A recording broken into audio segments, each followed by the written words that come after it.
Where's the...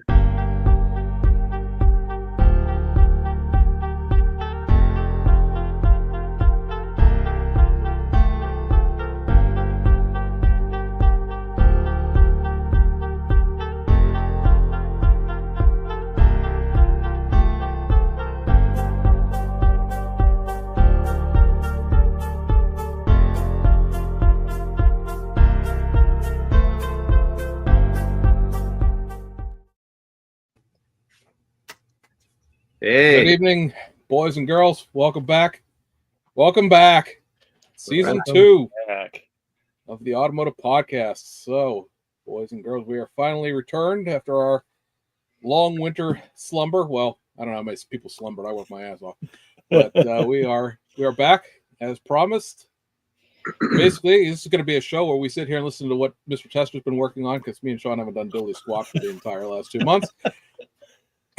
So he's got enough projects this could take the whole 2 hours.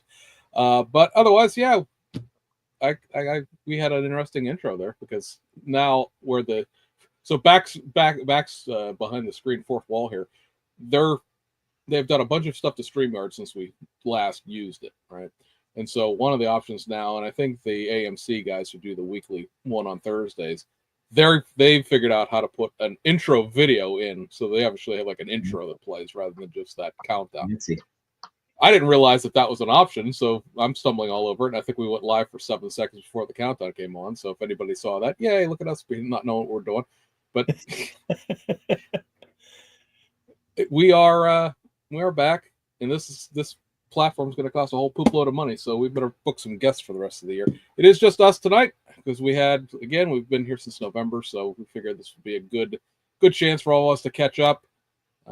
We all talk amongst ourselves there, but we haven't seen each other since November.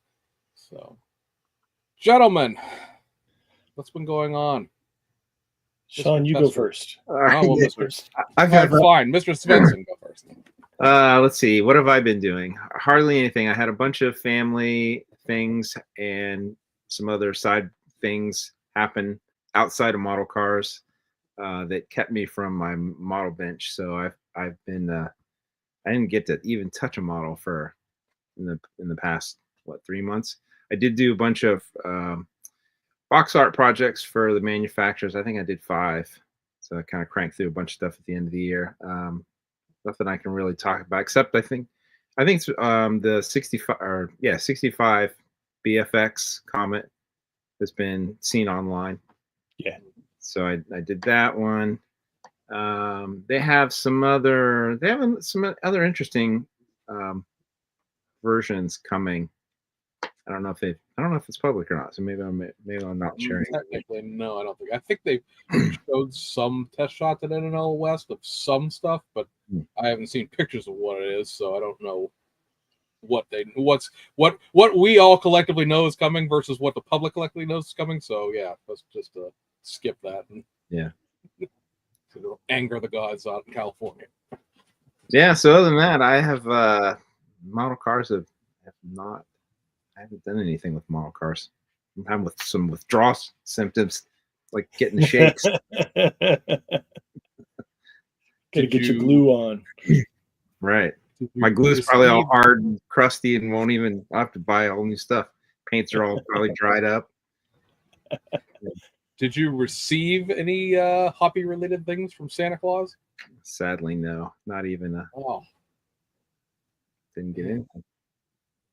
Pour one out for Sean. He's had a rough 2 months. Sad. James got enough stuff for the both of us, Sean. Possibly, probably. All right. Well, Mr. Testor, we can go through a whole pile of stuff there, but slow roll into it. So we have some stuff to talk about for more than 5 minutes here. What have you been up to for the last 2 months? For the last 2 months, I built 2 model cars and printed a whole bunch of stuff. The PZY kit box Yaris, the Street Machine version, I did that in white. And I just finished the Ferrari F40 last night. So I'm working on the video, get that up on the YouTube channel. That Yaris. Your Good. Yaris, your Toyotas came out really sweet. I watched your videos. I enjoyed them. Thank you. Yeah. Thank you. They're cool. Yeah, and I didn't finish the second one, the drift car, but I'll get to it. The purple one, right? I didn't get back to that one. Did you? We've seen. Did you post them anywhere online? The finish of the F40, because I know we've seen it in our chat. No, I've been all right, we're waiting on the video. Okay. I've been posting teaser pictures to. Well, we've seen it, and it's pretty sweet. So Thank you. It's nice. Yeah, you did a nice job on this. I would say, without revealing too much, did you end up going with a gloss with that, or is that matte? Like it's No, it's semi-gloss. So I tried something different. I have a flat 2K, but I didn't want a flat surface. So what I did is I mixed up some 2K and I misted it in 2 light coats over the whole body, almost like you do your first light coats of 2K to set it up. But I never went with a gloss coat and a heavy coat afterwards. So it stayed semi-gloss.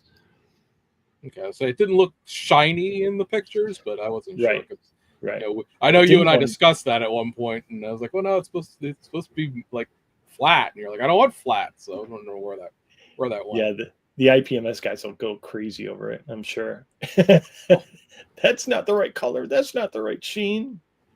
Well, you've introduced their genre into a car, so they'll lose their mind anyway, just because like, what are you doing? Those decals don't go on a vehicle with 4 wheels.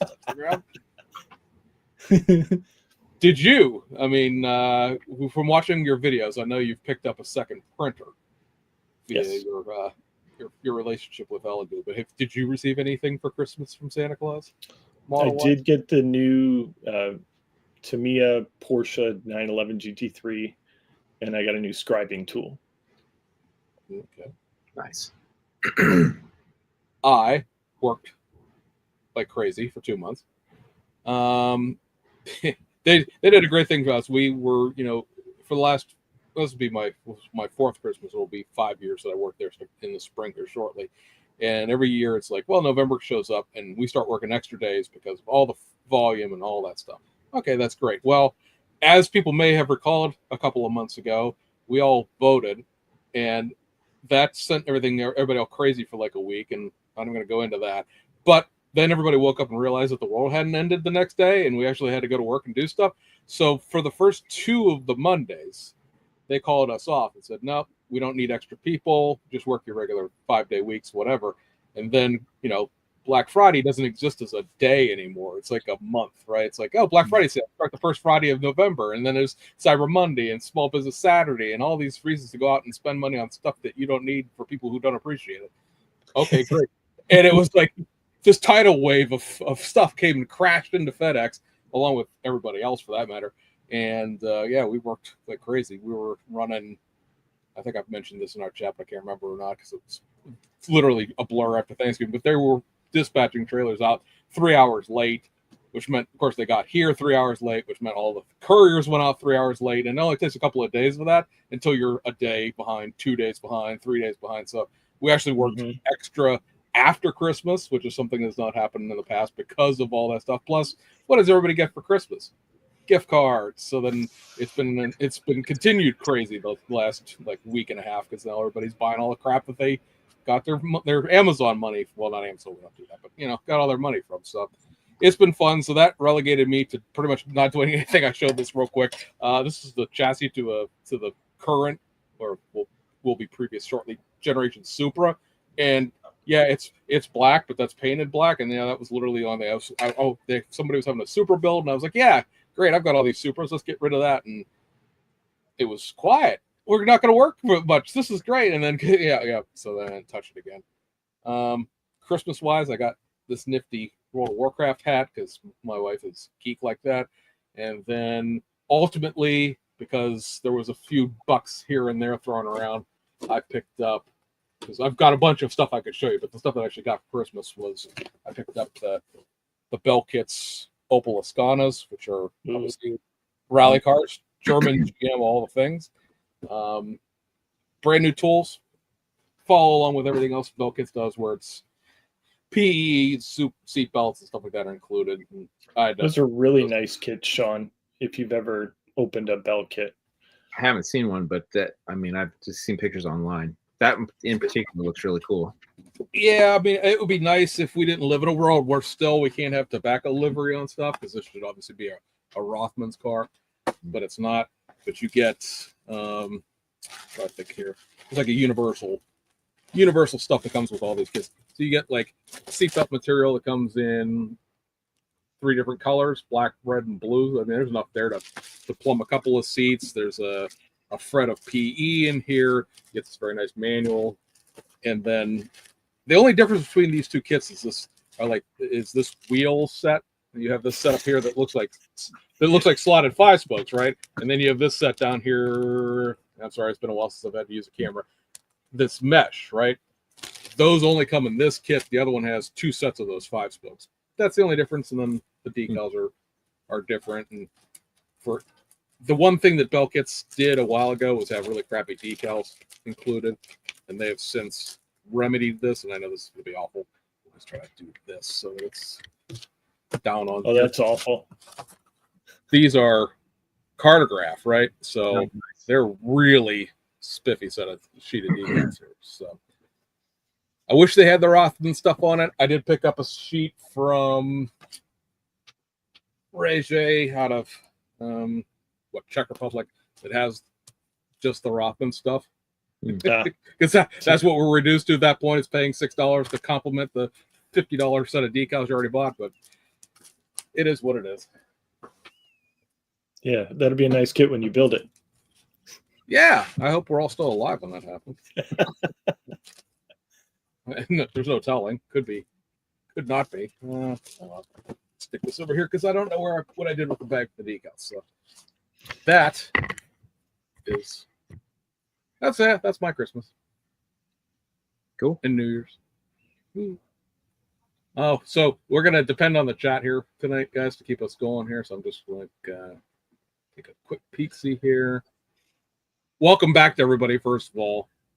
If you're listening to this later on back, we record these live on YouTube, and there's a chat here. So all the usual crew is here, so that's good to see. Let's see. What do I want to do? I wanted to talk about some kits that are coming if the share screen loads, which is currently actually not, so that's handy. We had the NNL. Is it an NNL in November, or is it just a model contest in November up in Detroit? They do 2 model shows a year up there, and I know one's an NNL, one's a judge show. But this is round. I was there. This is round 2. They debuted at the show in November. You may have seen these, you may have not. There's a new tool, 65 Barracuda coming. I think this will be a popular addition for a lot of people. That's one of the ones that I just finished the box art for. Rock on. Yeah, so I can't show it yet, but I guess it's no secret that kit's coming, so I can lay claim to doing the artwork for it. Yeah, that's a cool kit. I'm only a little bit annoyed because I have 2 original ones that are now worth only about as much as a new kit. So, but yeah, that's kind of it's a cool kit.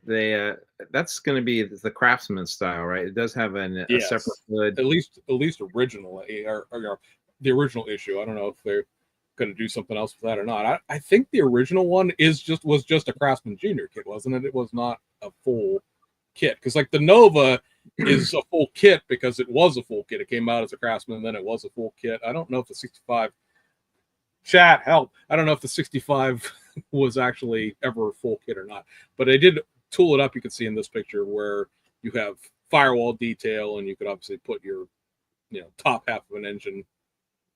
I think the bottom half's going to be an insert like the Craftsman have been, so that bottom of the oil pan stuff won't actually be there if you don't need it to be. So you could put an engine in this if you so desired.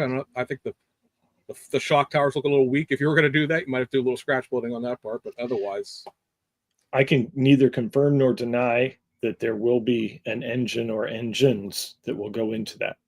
Oh, at right, some because time. I say I know that you're right, because there are other versions of 65 CUDA that exist that did have engines. All right, yeah, right. So there's the bottom of it for anybody who wants to see. If you do build this curbside, this is what you end up with: a single exhaust system. And then the other thing that was announced was this 60 Nomad, I guess technically. Mm-hmm. So I think that one's going to be really wagon. hot. The station wagon guys will be happy. Yeah. Frank, I don't know if Frank is in the chat or not. I don't know if he's back from Disney World yet. But at any rate, Frank, there's a station wagon for you.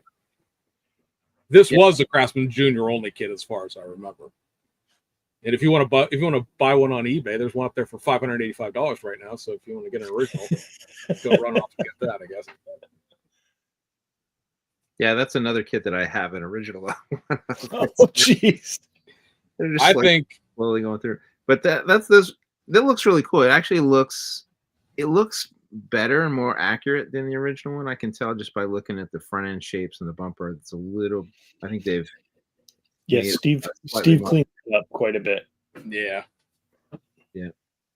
But I'm excited about that one. I think that's pretty cool. Yeah, from talking to Steve, they did a bunch, because I think this has clear headlights and clear taillights now, and if you look at an original one of these, go look in your box. It doesn't fit together particularly well because it was like a toy promotional type of thing, and they've finessed it quite a bit to make it into an actual, it's not full of detail, but it's a 2024, 2025 model kit now, so that'll be nice. It's a weird subject matter, and I like it, so I'll probably grab one just because, who doesn't have enough station wagons? Tim down here saying, would the El Camino have been better? I don't know, Tim. Maybe an El Camino will still be there at some point, Because look at the chassis being done for the 65 Chevelle, and now that chassis is underneath the Streaker that's coming out this month, and then it's underneath a whole bunch of other old AMT, I don't even know what that would qualify for. That's an AFX, or if that's just some sort of mystery drag strip. But I'm just saying, that new chassis will beget a bunch of projects in the future. So you never know where starting this out's going to get you. Those guys are pretty strategic, so I imagine that they've planned to make a few different versions, right? Yeah, you can get multiple versions out of. So. Oh, okay. So these are in here in a random order, so they'll pop up as I come up. So this was an announcement. This is a modified reissue from the guys over at BAAAAAAAAAAAAACK. I know we've all discussed this in our group chat when it came out. This is a Porsche 911 done for I can't remember what year it is now, but it's the Paris-Dakar Rally. And this was like a really goofy 4x4 version of a 911. It's very, I mean, it is. It is the like four-wheel drive components taken out of I can't remember what they took it out of now, and rammed it underneath a 911, and they won the race with it. So I mean, it's not like it was a failed project or whatsoever. There's a couple of the modern day 911 tributes floating around to this car that I've seen, but this is a fun one just because of what a unique like one-off car it was. It ran a couple of times, and then it's in a museum after that. Yeah, that's pretty cool. This tickles all of Sean. This tickles all of Sean's trophy truck buttons, I think. Yeah. Now it says new tool up there, but it's going to be based off of the earlier 911 RSSC kit that they did. Obviously, it's got new chassis components to jack it up off the ground and get it at truck level for driving the width and breadth of Africa. But Tim's asking what the doodads are on the roof. They're brake lights. I was wondering the same. Yeah, they had so much dust going on that gives you, lights up in the air, as opposed to being, down on the bumper where they are underneath that spoiler where you might not be able to see them overtaking it. I don't know how many people were overtaking a four-wheel drive 911, but still, that's what those were for. Then we had this announcement. I know this is not exactly going to tickle everybody's fancy, but it does mine. This is the new tool Honda Civic EF9 coming out of Hasegawa. This should be a March release, early April. Brand new tool from the ground up. A lot of people have already complained that BMAX New already do a race car version of that, and that's completely true. And looking at some of those CAD shots in detail, you can see the floor has that stamped texture to it, which means they're going to make a race car out of it as well. However, there is never for whatever reason, I'm sure somebody in Japan could tell me, but for whatever reason, there's never been a factory street version of this generation Civic ever by anyone. So it fits a gap. I've already seen people go, "What should have left-hand drive?" and stuff like that. They sold Civics in Japan too. This will obviously begat, like everything at Hasegawa, multiple kits on both sides. There'll be an EF. I'm sure. There'll be an EF3 Street Civic. There'll be resin spoiler Civics. There'll be resin chin spoiler Civics. There'll be Civics with inappropriately posed women next to them, and then there'll be 82 race car versions of it. So it's something I'm looking forward to because the new kit's not bad, but it is only a race car. You had to do a bunch of either scratch building or 3D printing buying to get it to be a street car, and I don't know that I would buy 10 of them streetcar trim, but one to fill that because I have a pile of Civics, and so filling in the gap would be nice. Yeah, it's surprising that they never made a stock for it. I mean, that seems like a natural. You're right, Tim. It is stock. We all approve. Yeah, it's an odd Civic to be coming out with. Yeah, it's kind of interesting. I would like to see them go back and retool the EG6, the one that comes after this. It looks like a Jelly Bean because that's a pretty rough kit. That's 30 plus years old now, but I'll take this for the moment. All right, survey says, all right, so Mobius reissuing the ramp truck. So this is going to be a 1970 this time around. So you get I call it the small girl, right? It doesn't have the big, tall chrome girl the 67 to 69 trucks had, the smaller one that came after that. That'll be the only difference in this, from what I understand. Talking to Eric at Mobius, is just and this is a Mobius kit. Remember, the old one was a Model King kit. So for a bunch of people have pointed out, like, oh, this is weird for them to do that. If you look at the history of Mobius, going all the way back when Winspur owned it, they've always done a thing where if Dave Burkett pays some freight to get something done, 2-3 years later, after he has his little exclusive run of it, they've picked up and run a version of it themselves to sort of amortize the tooling. If you look at the Chrysler letter car, Dave did some of the first NASCAR kits, and then they did some. The Hudsons, Dave did the NASCAR kits, and then they did some. All of the Ford pickup trucks, right? He did the 6-cylinder, and he did the other parts to them, and then they reissued the 6-cylinder and other trucks. And so he paid for the ramp truck, and now the ramp truck's being reissued. So this should be slightly easier to obtain. It won't be as short a run as Dave's was, and it'll be sold like everywhere. In order to get the Model King kits, you had to get it just distributed through Dave. So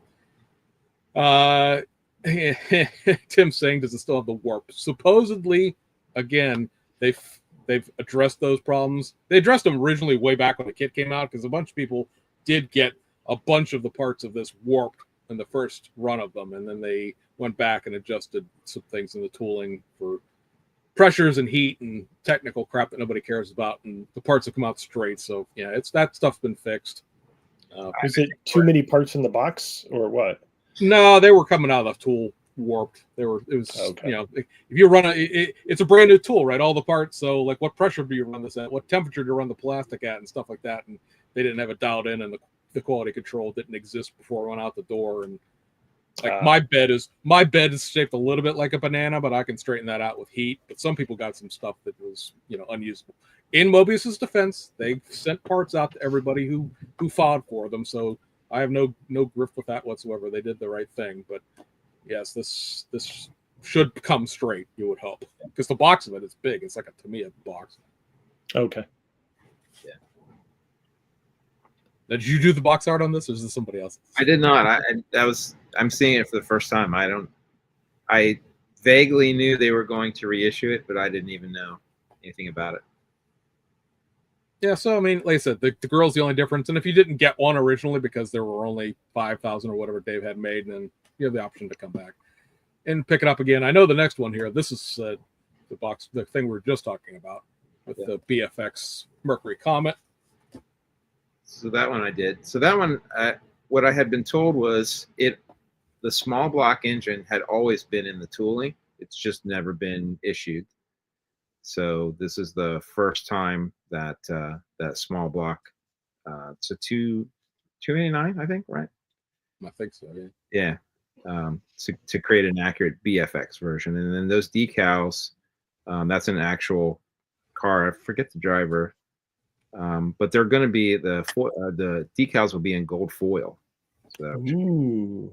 Yeah, that was I was glad to hear that because like the real car is, so yeah, good to have them do it that way. Yeah, so that should be pretty cool. Yeah, this was when Mobius announced that they were doing this series of kits. The BFX was announced way back then as coming, and then it just sort of, faded away, and they did other things, and so good to see, so it was tooled up back then, and it's good to see them. Geez, what is it, 5 years, 6 years down the road, release this. So I mean, I know people are happy about it. Drag cars, even though they don't float my goat necessarily, I know they float a lot of people's boats, and so this will be a good seller for them, I'm sure. Of course, now everybody's going like, oh, I already made one. Well, now you can go buy one and do another one.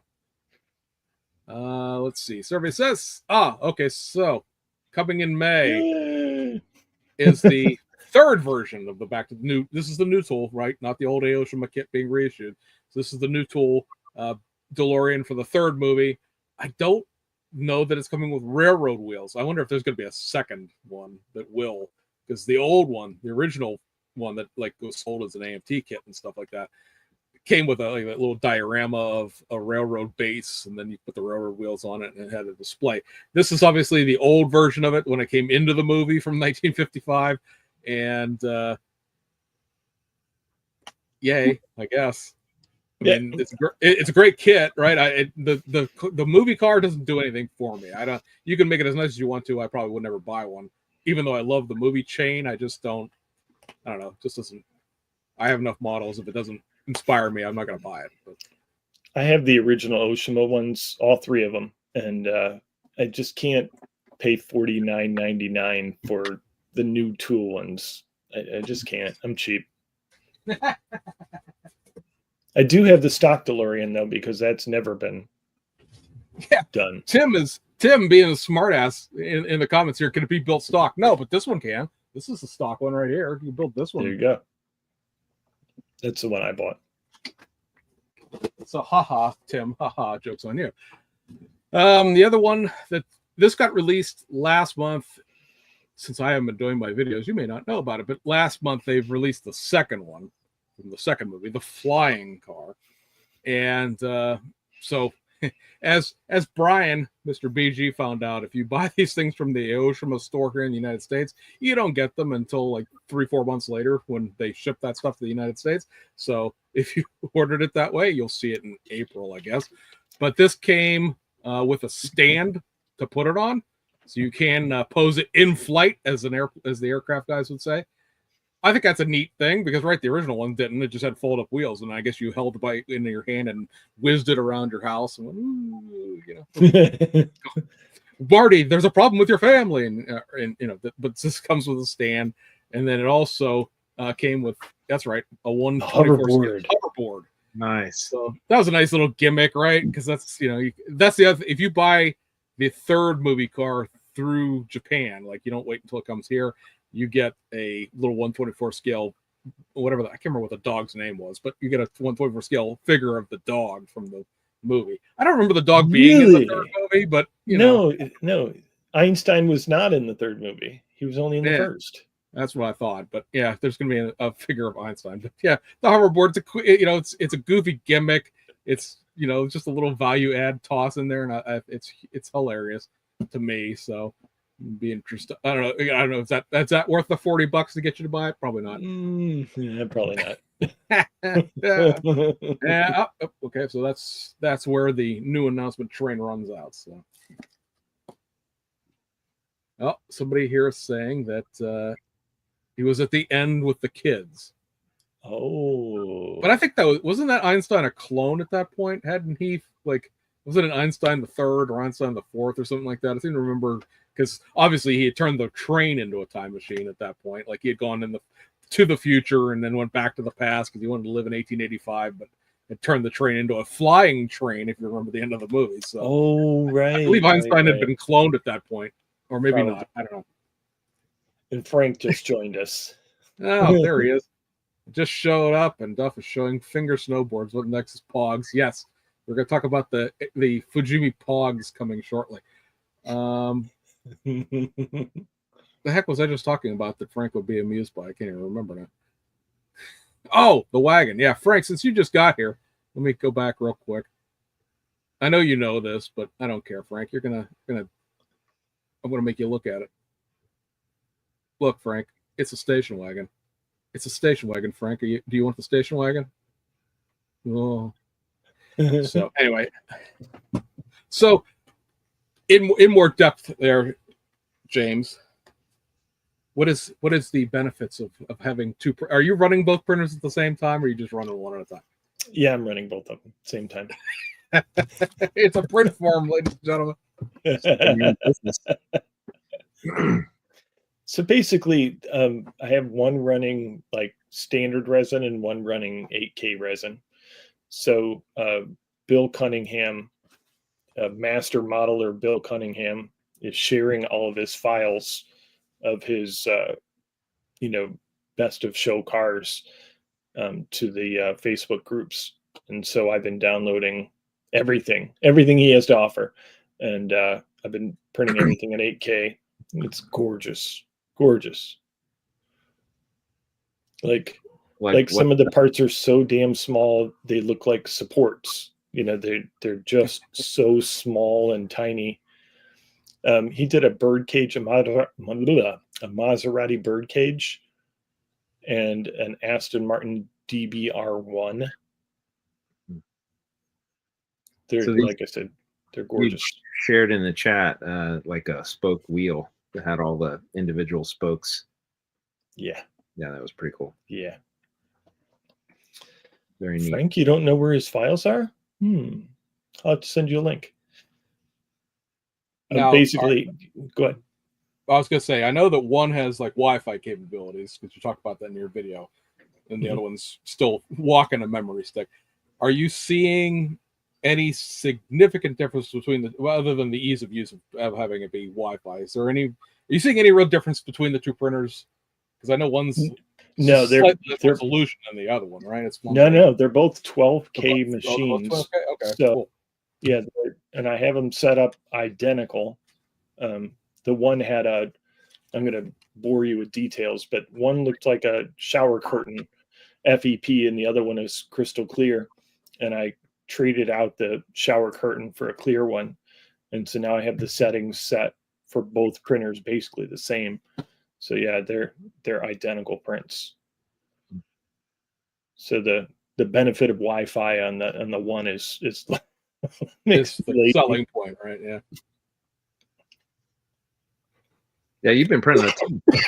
You're watching your videos, and you've been that Andrew, I forget his last name. Andre, yeah. Andre.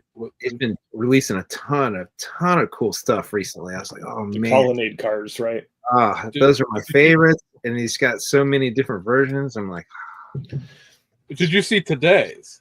Or it might have been yesterday and today's, the Grand Am 101 Grand Am station wagon? Yes, that was really cool. I'm not sure anyone has a build plate big enough for that, but it's a cool idea. So I printed the Can-Am, the Smokey and the Bandit police car, Le Mans, the 73 Grand Am, and I still have to print the 73 GTO. Yeah, those things are super, super cool. Yeah, it's a lot of printing though.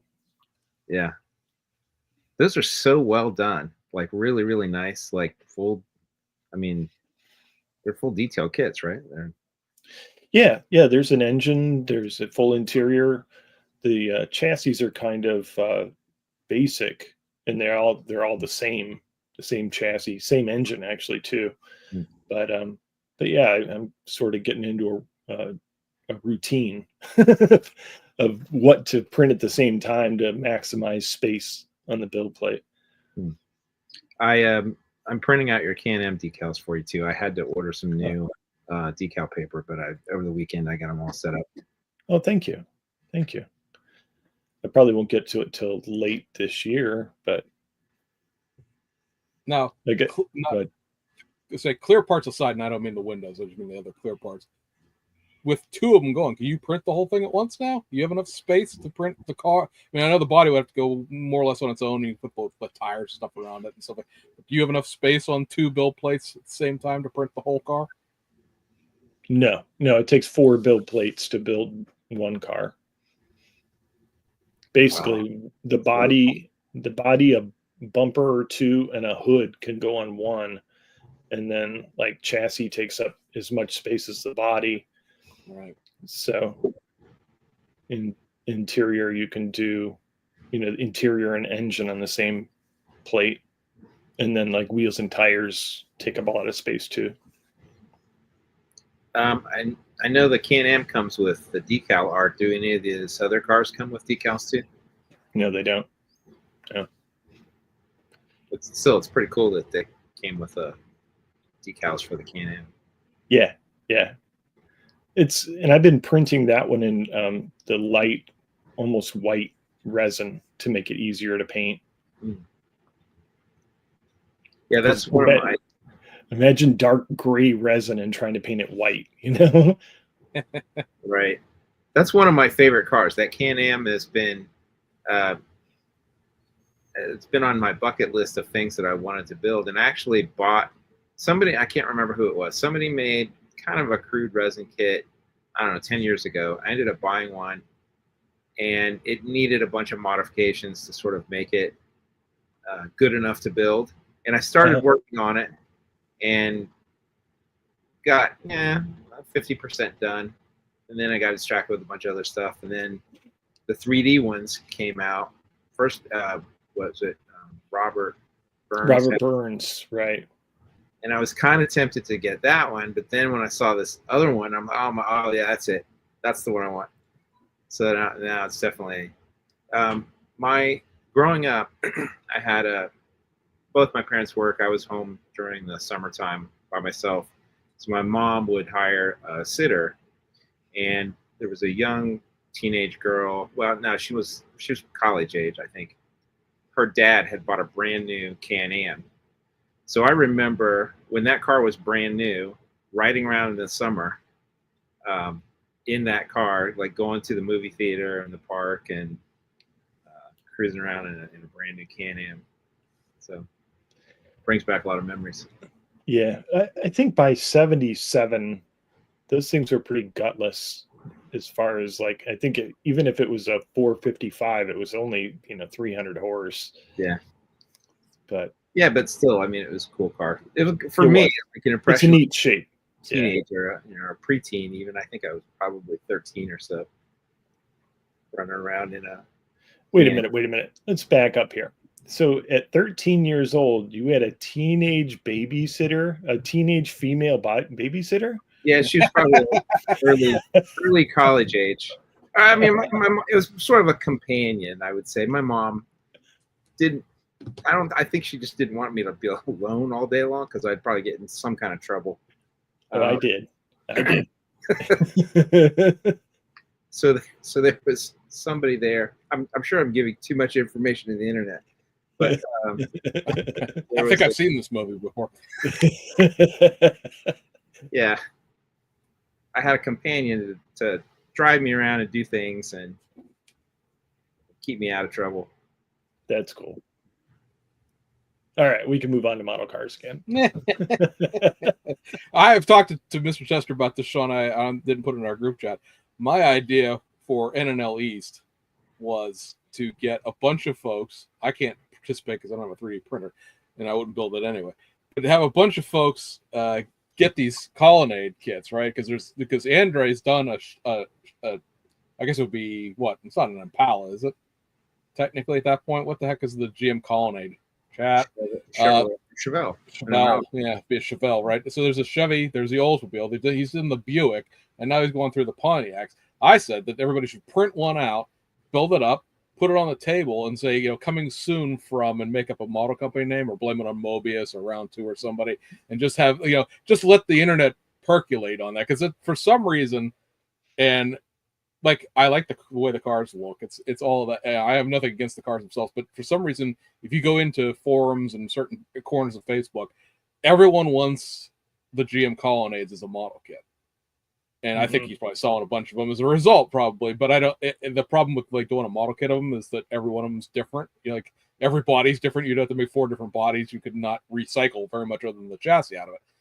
So I that was my idea that I've been telling them. Everybody should just build a colonnade, stick it on a table, coming soon from whatever, and just let the internet run wild after the show. Did you see those colonnades? Did you see those colonnades? They're doing a Chevy, a Buick, and an Oldsmobile. Oh my God, because he's done the whole lot now. The Pontiac was the only thing he was missing, and he's gone through and he did the 77s, and now these ones he's doing now are 73s, and he's got a couple of the Oldsmobiles too, right? There's the he does. So he's got like a 442 Olds, and he's got the GTOs for a couple of different years there, and there really wasn't a performance version of the Buick, but he's got Chevelles, so like he's got all the colonnades that you need to play a hilarious prank upon the unsuspecting modeling public.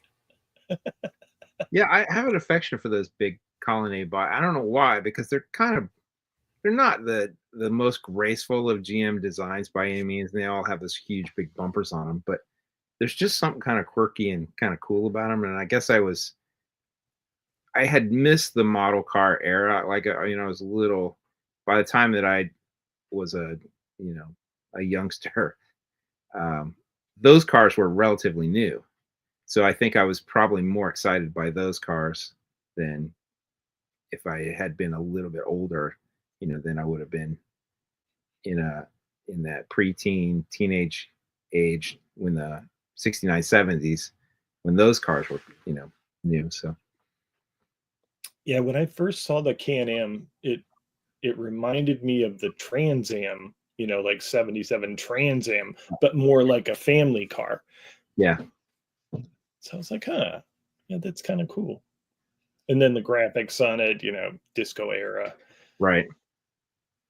Yeah. I can see myself building that. I can build that one.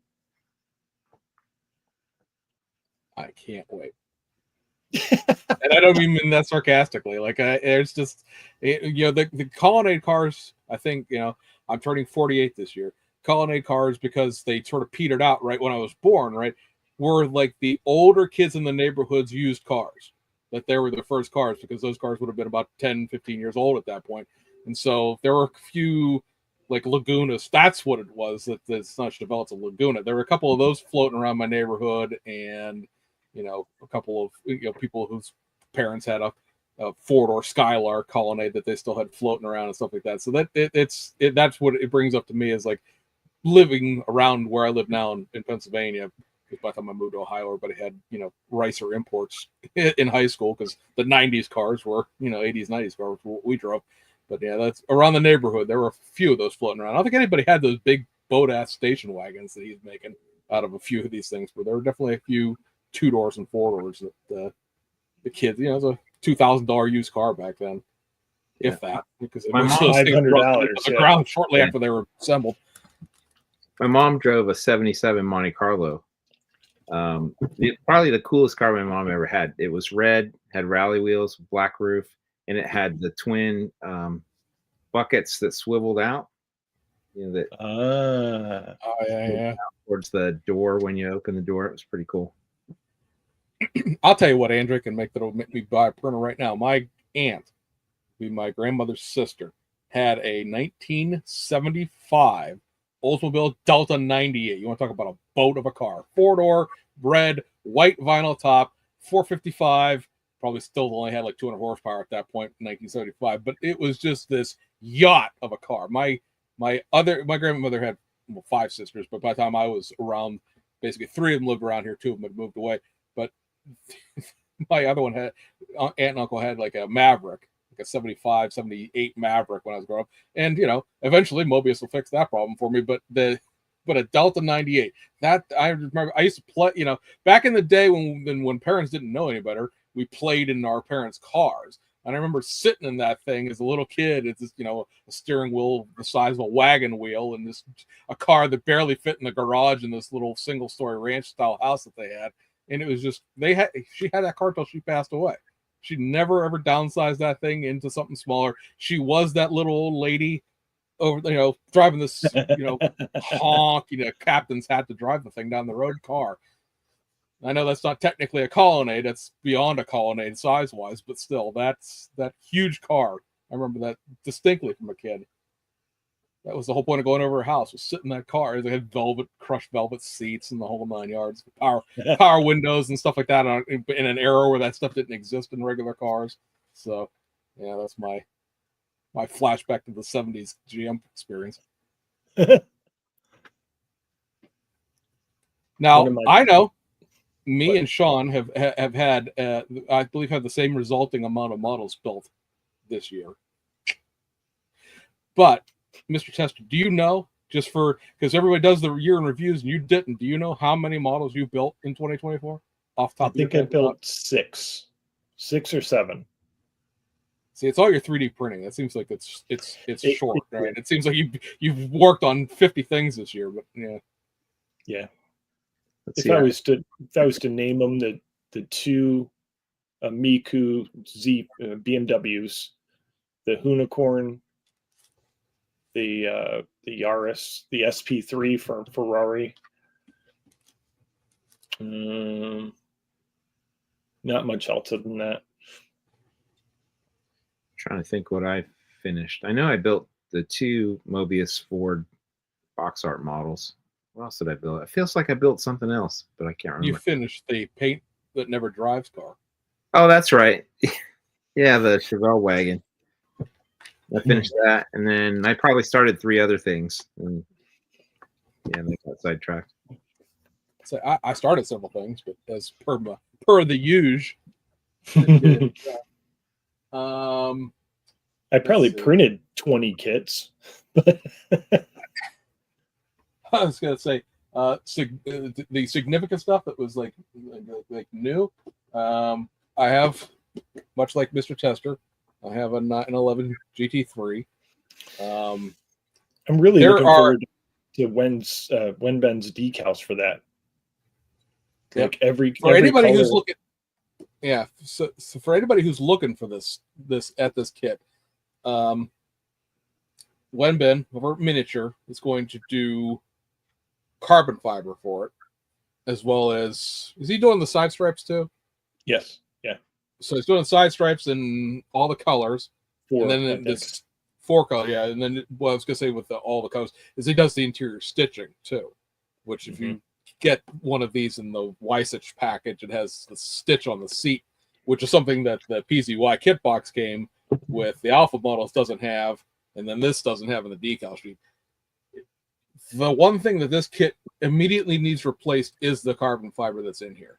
This weave on the box art, it looks all nice and neat. It's the right size, but the decals in here, and I don't understand why. This is a Tamiya question. If anyone knows anyone Tamiya, before I see him at Nats this year, why, when they sell sheets of carbon fiber, like just blank sheets that you make your own stuff out of, why they put this junk carbon fiber in this kit? It's a weird pattern.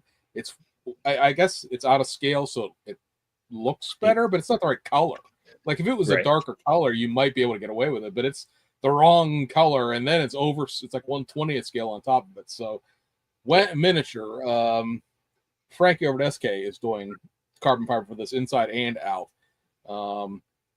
If you look at Fat Frog, which is Hobby Easy's in-house brand, KMP, Geronimo Works, there's a bunch of just 3D printed ones in general. There are many, many, many, many replacement wheels for this kit coming or already exist. So if you don't like the kit wheels or you want to do something with other kit wheels, there's a bunch of options for that. Lau over at SK is doing the side decals in 10 different colors. They're individual sheets, so you have to pick a color. But that pretty much covers every way you could have this car option. Plus his decals come with the Weissach, Weissock, or however you pronounce that. I'm going to get killed in the comments, but whatever. The headrests have decals on them, and so do the wing caps. And those aren't in the wing caps are, for some reason, the headrests aren't in this decal sheet either. I think they made it so you could build it as one, but it's not really meant to be built as one. So they tried to 2-in-1 it and didn't quite do it correctly. But there's, I think Hobby Design has a PE set coming. They've got a couple of stripe sets coming. So you can go to town with this one either right now or in a matter of a couple of months. You'll have like every part you could ever need for it. Yeah, that's a great kit. I It's a very, glanced very at all the- nice. Yeah, the plastic parts are very, very nice. I think this is one that What I color think you guys everybody. gonna do? I was gonna say, what color you guys gonna do this in?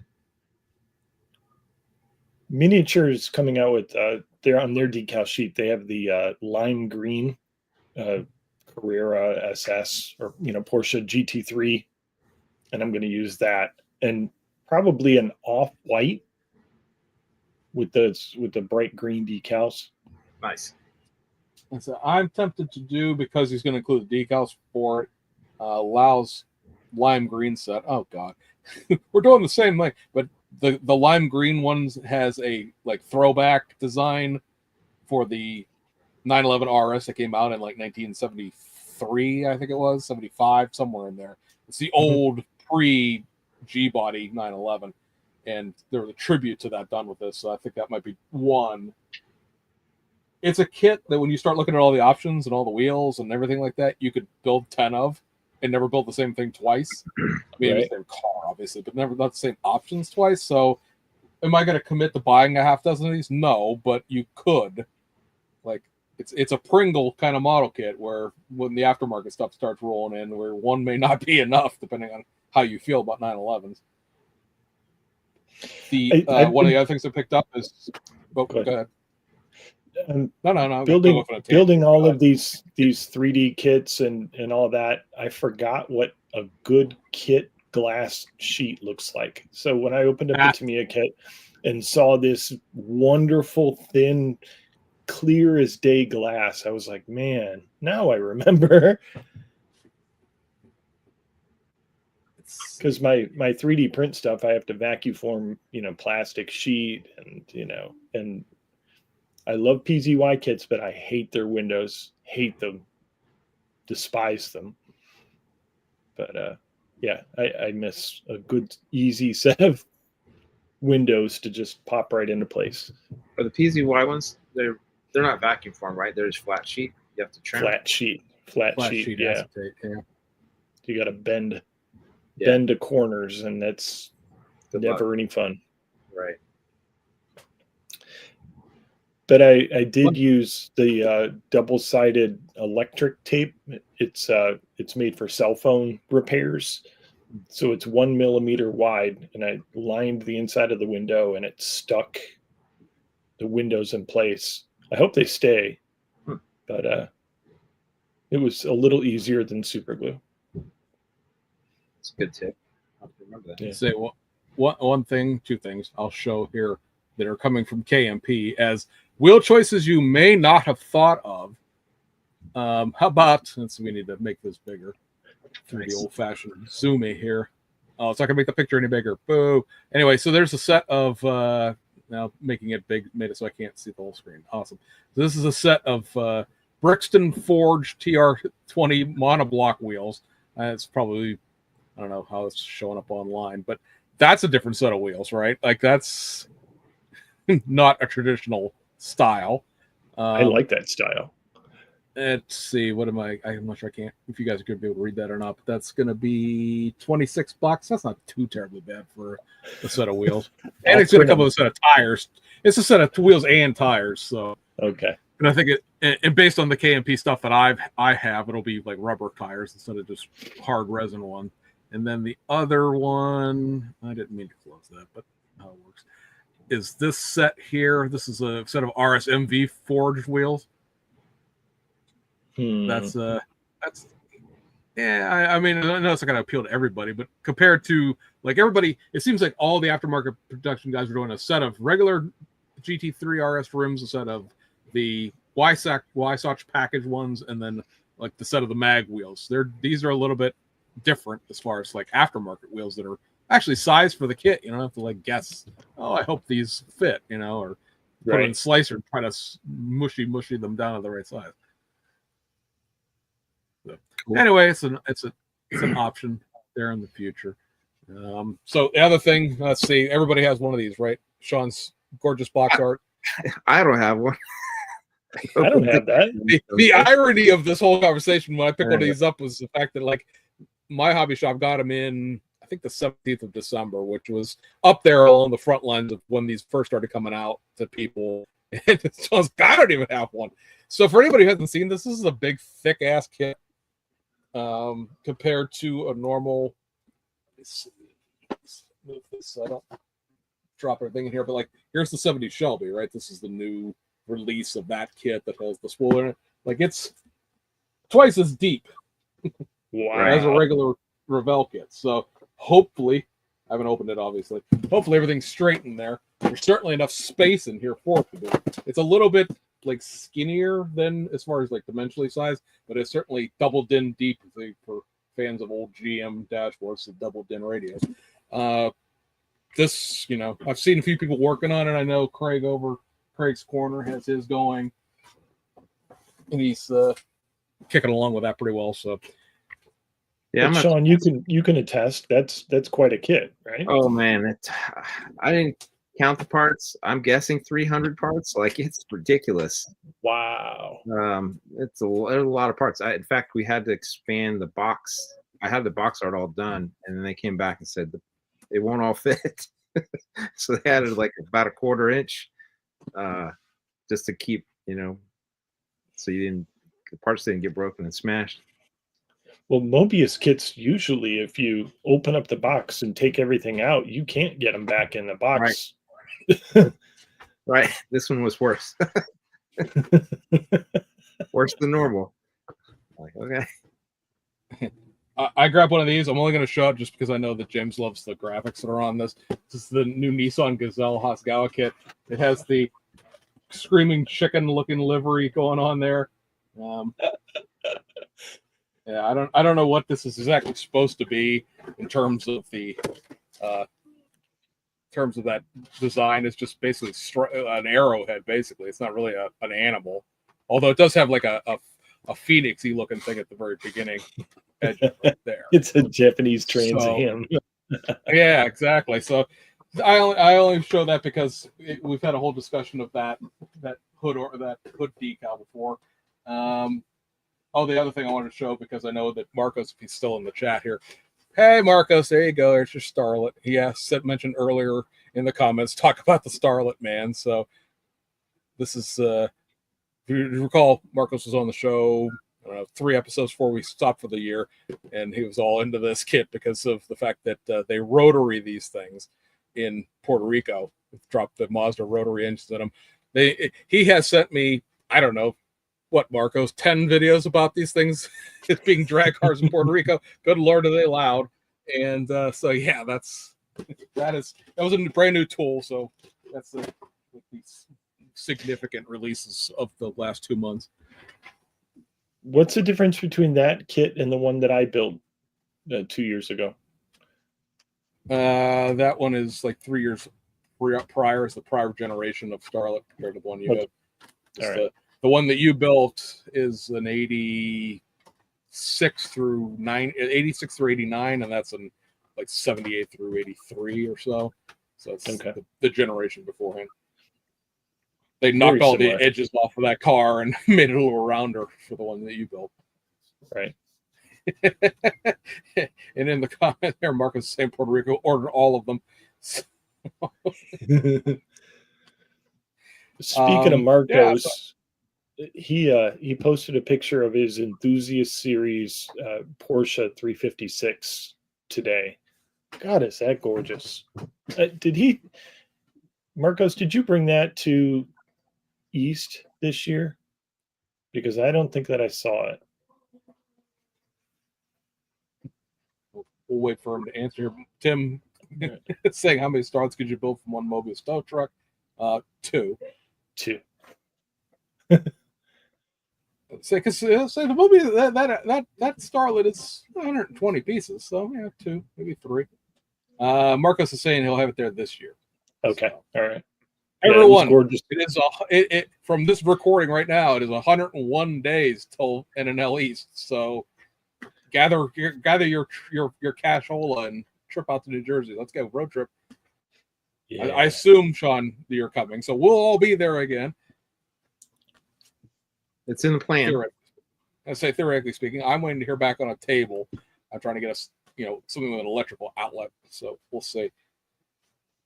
But yeah, it'll be podcast from the show. Yeah, I like to do some recording there if I can, and if nothing else, it has the one benefit of having a table, chairs, instead of wandering around and trying to sit in those gym bleachers. Chairs. Yeah, James will run the kissing booth, and I'll do the autographs. Does that put Sean in the dunk tank then? Yeah. Right. I hope it's warm enough outside. We can probably make a little profit off that because we'll have those little league kids in from baseball. Come on, kids, sink the modeler in the tank. Sink the modeler. Frank says he's going to be there and he wants to buy a table so he's put a couch on it. I remember this conversation from last year. Charging people to sit.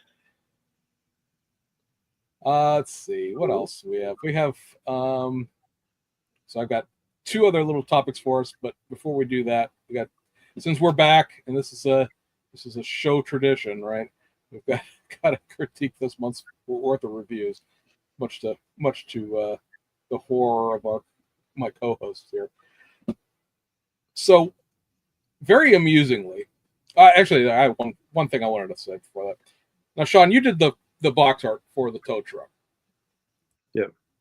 That was done in like May, right? Because you had built the one in time for NNL East last year, so that you had test shots early enough to get them built, to have it done by the end of April. Yeah, I think I started on that thing in February last year. So that's about how long it takes to get something. Now I know that this won't go out like wide and broad as much as I'd like it to, but like that, I think dictates the idea. And I saw a couple people commenting about like, well, we saw something. Well, I'll say, I don't want to name the channel. Somebody did a video right before Christmas, and it was like all the things we didn't get that we were promised in 2024. And it was the list of all these kits that were announced that didn't get released. And it was a thing where like a whole bunch of them were never dated as a release, right? They were just stuff that was shown. Round 2, Steve goes out to the shows. Here's the stuff coming. If you're good, if you follow along closely enough, or you're friends with them or whatever, you know that like pre-production test shot, the stuff that I just showed at the beginning of the episode, like that's a year away, give or take, right? Right. But it's a great example there. Sean does the box art in May. Kit releases in December. So that's 8 months later, effectively. Even earlier as far as when the tooling was done. But like, just because you see something doesn't mean it's showing up 6 weeks later. Like that video frustrated the ever-living crap out of me because I realized the lead time that's in this. Just because you've seen box art to something doesn't mean it's impending in days, weeks, months, right? Because one of the things that was on there was the Ford that you did, the Day 2 Ford truck box art. I'm like, just because we showed the box art, because it's been online, doesn't mean that it was coming out this year. It's just like, here's a preview of coming attractions. Look how cool this box art is. And then, it'll come out sometime this year whenever they get around to it. It's like, I mean, there's so many things that affect the schedule of, when something actually runs and then when it ships and then it's got to be on the water and it's got to go through warehouse and get, it's just a lot of things that factor into production schedules. Yeah, I'd say plus the idea that you've got to draw the box art so it could be put onto a box. Like it's not like there's it's not like those things are stickers that they're like whitewashing it with glue and slapping the artwork onto it and sending it out the door. Like that has to all be printed. Like it has to be approved. It has to be licensed or approved. It has to send it back to you because the box isn't big enough and have you hick or jigger around with it until it's the right size. It's like there's lead times to this stuff. It just frustrated me because I realized that and it's just like, well, this stuff didn't come and these model companies have failed us. I'm like, that stuff wasn't coming. And you just made a video that slandered every model company in the United States because they didn't get their models out on time, even though they weren't coming out. Because like he showed the 60, the 65 Barracuda and the 60 station wagon. Those weren't coming out this year. No, those are in primer. When you see them in primer on the table, that means that it's pre-production. Pre-production. Yeah, they were just shown in November. Like right. Those are 3D printed. Yeah, they're not even plastic yet. They haven't even been tooled. They're just prototypes before tooling is cut. Right. So don't expect those until late in the year. Yeah, that's that's my rant. I didn't mean to go off on one, but that just seeing that reminded me of that, because the guy was, round 2 does the dump, so to speak, to the distributors of here's the stuff that's coming in the next quarter and a half as far as kits with box art attached to it. And people have figured out over the course of time that Stevens International has a giant distribution list that you can look at. And one of the things that's attached to the distribution list are the box arts when they come out. And so you can go into the Stevens International list, look at TBA, which means the kit's still coming, and then see box art for it, which, the box art exists, it's coming out this year. Like, that stuff was released to Stevens and the public in general, like 4 days before Christmas. How are any 5 of 6, 10 of those kits coming out in 2024? Please explain to me just the logic involved in the leap that I saw box art kits coming. Like, no, those were first quarter 2025 kits. They're not coming out this month. So, anyway. I'm gonna date myself, but remember when we had to wait for the Scale Auto to come out to tell us what was coming out the next year? And it was just printed words of what kits were coming out. That's how we knew what was coming out. And now it's, oh my God, I saw this at the show. And uphill both ways. Remember Hobby Heaven getting that self-adjust stamped envelope. Kids, that meant you put an envelope on your own address. They sent it back to you. That would send you the printed list that you would look through and then look for like the little October, November, or whatever beside it to let you know vaguely when those kits might arrive, because some of those things never even came out in the first place. But at least you had like a vague idea. For people who had it, the subscription to the Blueprinter that AMT did, that would tell you what was coming like 9 months in advance, give or take. I remember the Blueprinter. Brings back. Yeah, it's like that. A long time ago. The ability of having all the information immediately is, it's not the reason why I went off on that tangent is because there's a whole bunch of kits coming out of round 2 in January. People still can't control themselves to assume that the videos that round 2 puts out every month are directly attached in correlation to the release dates. Those are like, hey, the stuff is coming probably next month.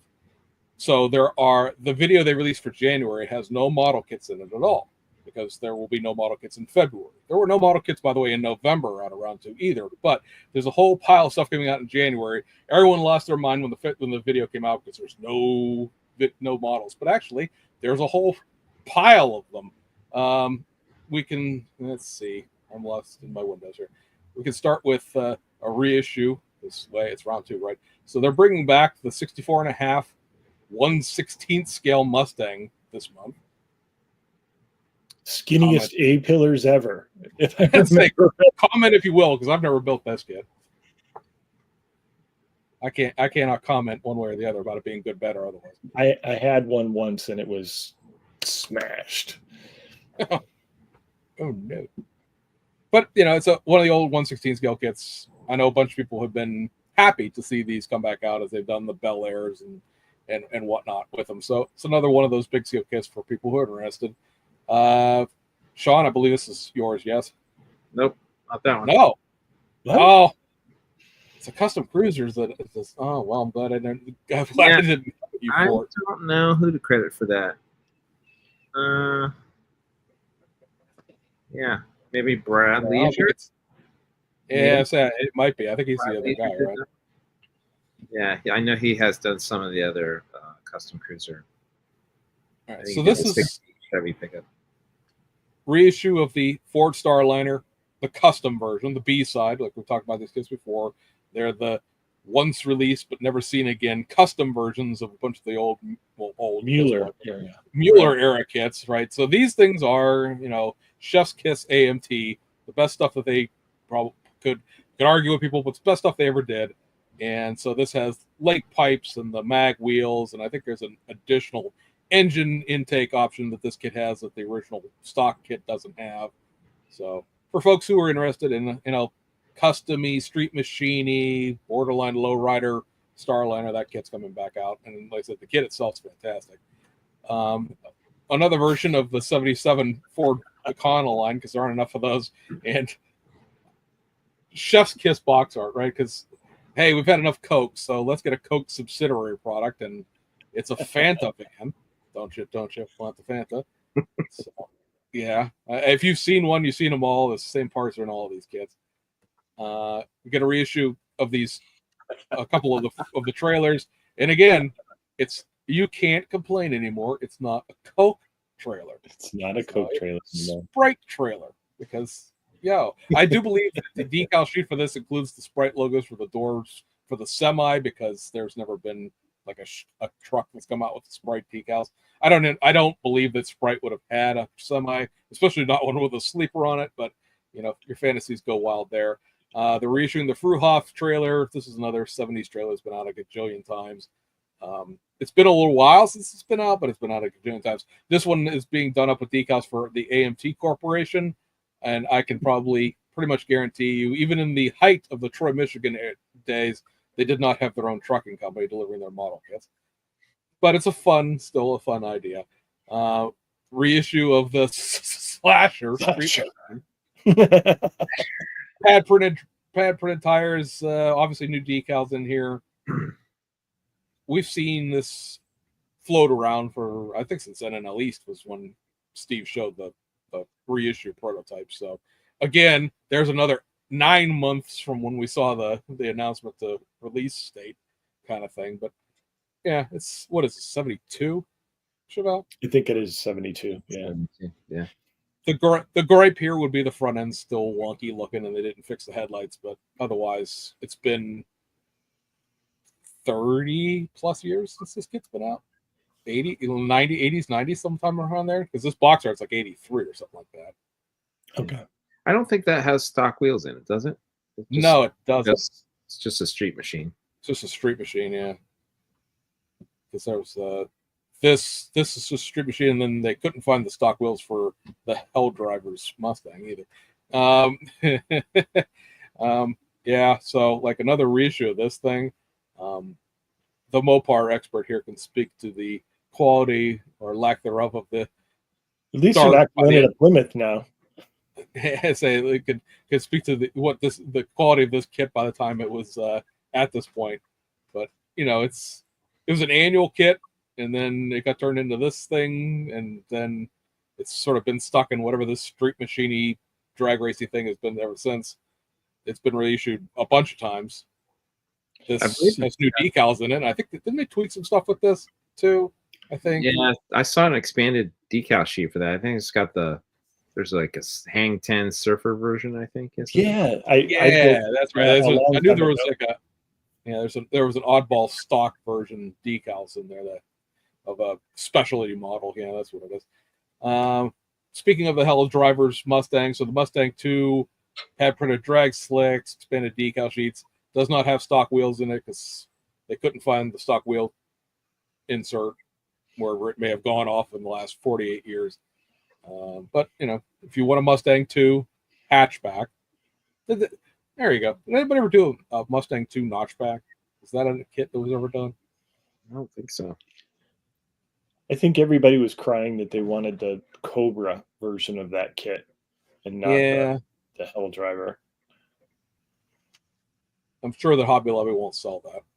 You could probably figure out why. Oh, right. Didn't think about that. Reissue of the Peterbilt 359 Cross Country Hauler. There are two different Peterbilt 359 grills that exist. One is on the other. This is the last time this truck was seen is attached to the tow truck. They have a big wrecker that exists, and the difference is there's the grill is a different model year. It's an earlier grill on the the California hauler, the one that was gone forever they couldn't find, and then it turned out it was on the back of the pacemaker Peterbilt tooling. That one has a different grill, a different headlight setup than this one does. This was a later model year 359. So this is coming back for the first time in a long time as just the tractor itself. It's been done repeatedly as the tow truck. So that's coming back out for the truck guys. They'll be thrilled, I'm sure. Another one of the old annuals that it was done into the modified stockers. This is 65 Olds 88. These are all I believe, if I'm not mistaken, all of these have the same chassis underneath them as far as the actual tube chassis and the big tires that stick out 9 miles out of the fenders and stuff like that. This was the resting grave of many a 1960s AMT annual that if you ever see them again, they'll have to be retooled like the Nova and all the rest of those were. So if you're collecting these, because there is a set of them, there's like 10 of these altogether. That's one that hasn't been reissued since the 2000s. And then silent box art treatment, always a good time, unless you put a Fanta van on it. This is the Streaker Oldsmobile. Is this I mean, not so much as an actual drag car, but was this be an actual class back in the day? Like, would this be, this isn't an AFX, I don't think. I don't if this is an experimental class dragster. Anyway, it's a convertible 65 Oldsmobile, right? That's what it is. 64 Oldsmobile. 64, yeah. 64. Yeah, so it's got the 65 Chevelle chassis underneath of it from that kit. I believe the body has always existed. It's the hanger shots of this from the old days always had the body there. They had to retool the convertible and stuff to do that. And then, red glass. It's tinted glass, I know this is one that a lot of people wanted back. Since the original 64 Oldsmobile series was announced, everybody went, what about the Streakers? So now that the chassis has been retooled, you can have your drag racing convertible. Kevin. Say Kevin in the that's not the one I wanted. I wanted the where they go, the decapitation machine. Yeah, exactly. This is the drag racing version of the Smokey and the Bandit Le Mans after the roof's been taken out.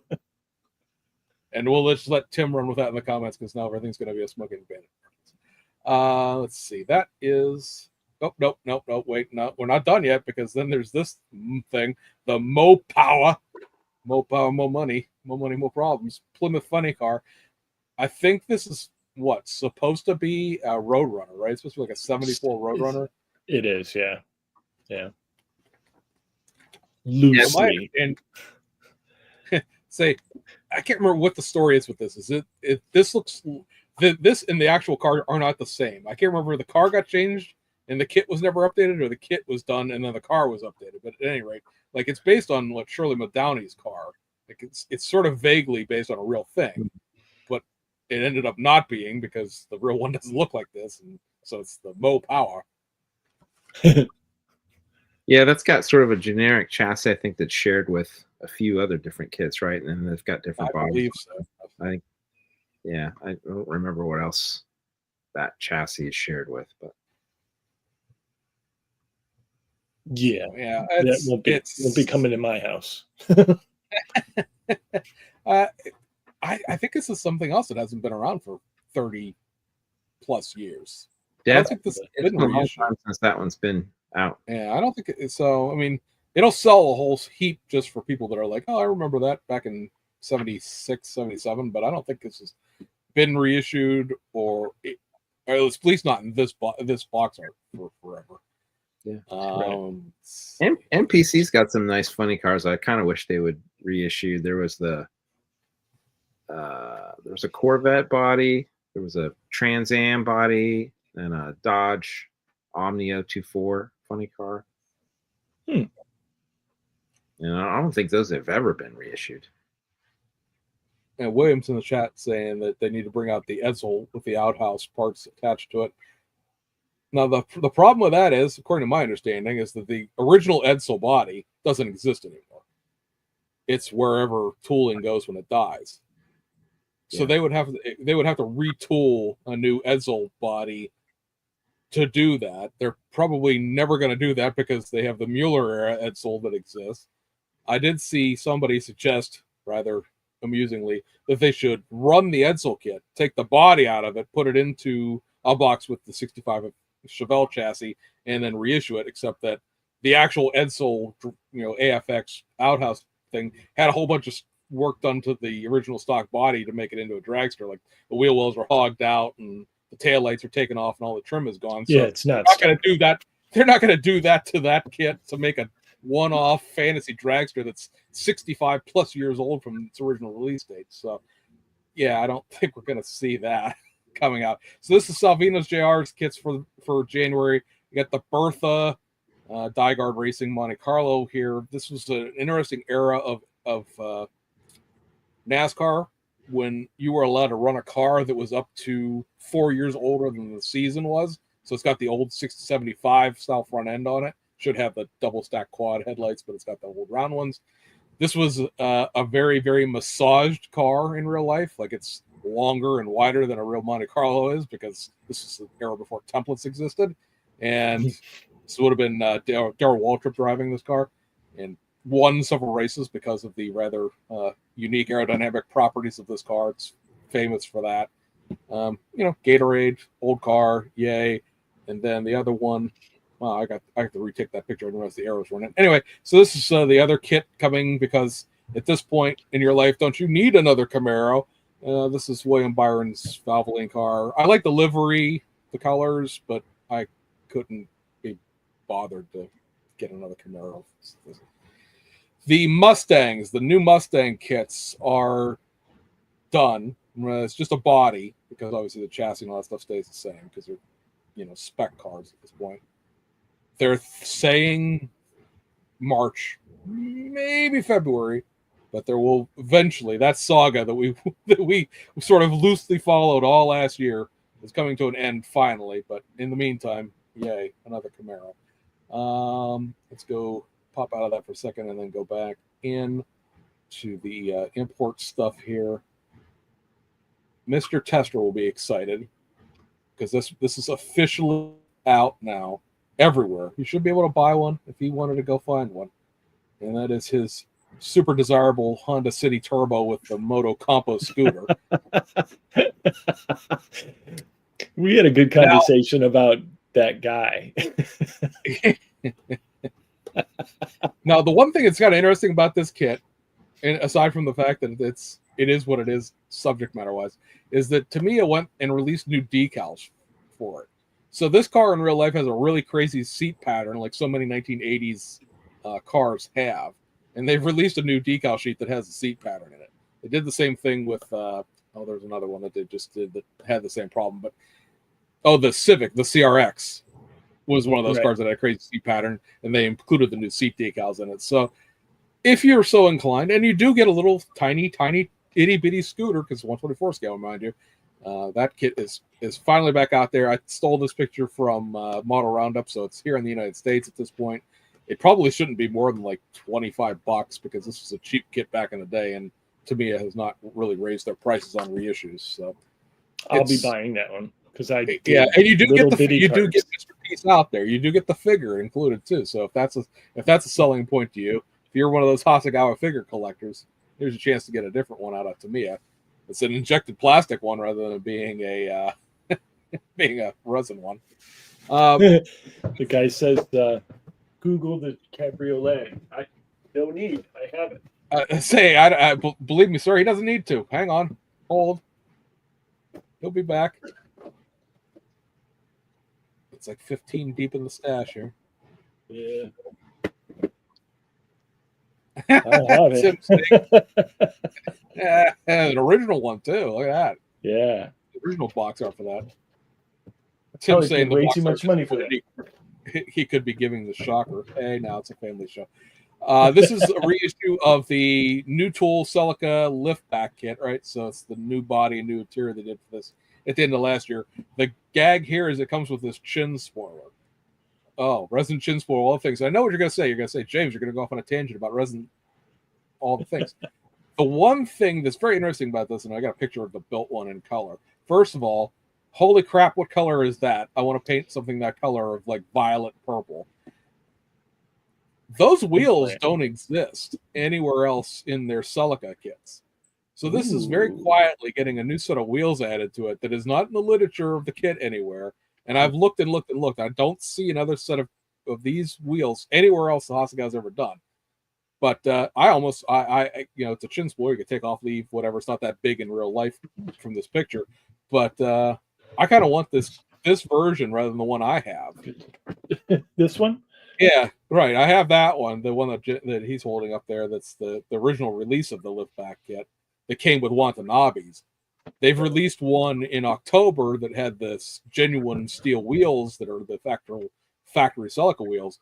But these were an aftermarket set that was available from Toyota that doesn't exist unless they made a wheel set of them somewhere that I've never seen. But yeah, that's a twofold.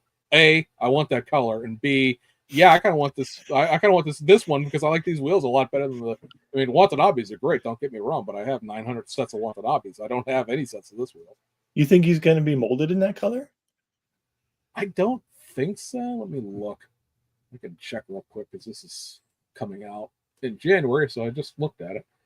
But this, I don't. I guess I want to see what the instructions are because that'll be a Mr. Hobby color of some sort. I don't know that it's a mix of colors or it's going to be molded in white according to the literature. So you paint whatever color you want to, yay! But like that's I don't know what is that a factory Toyota color? Does that exist in real life in 1973?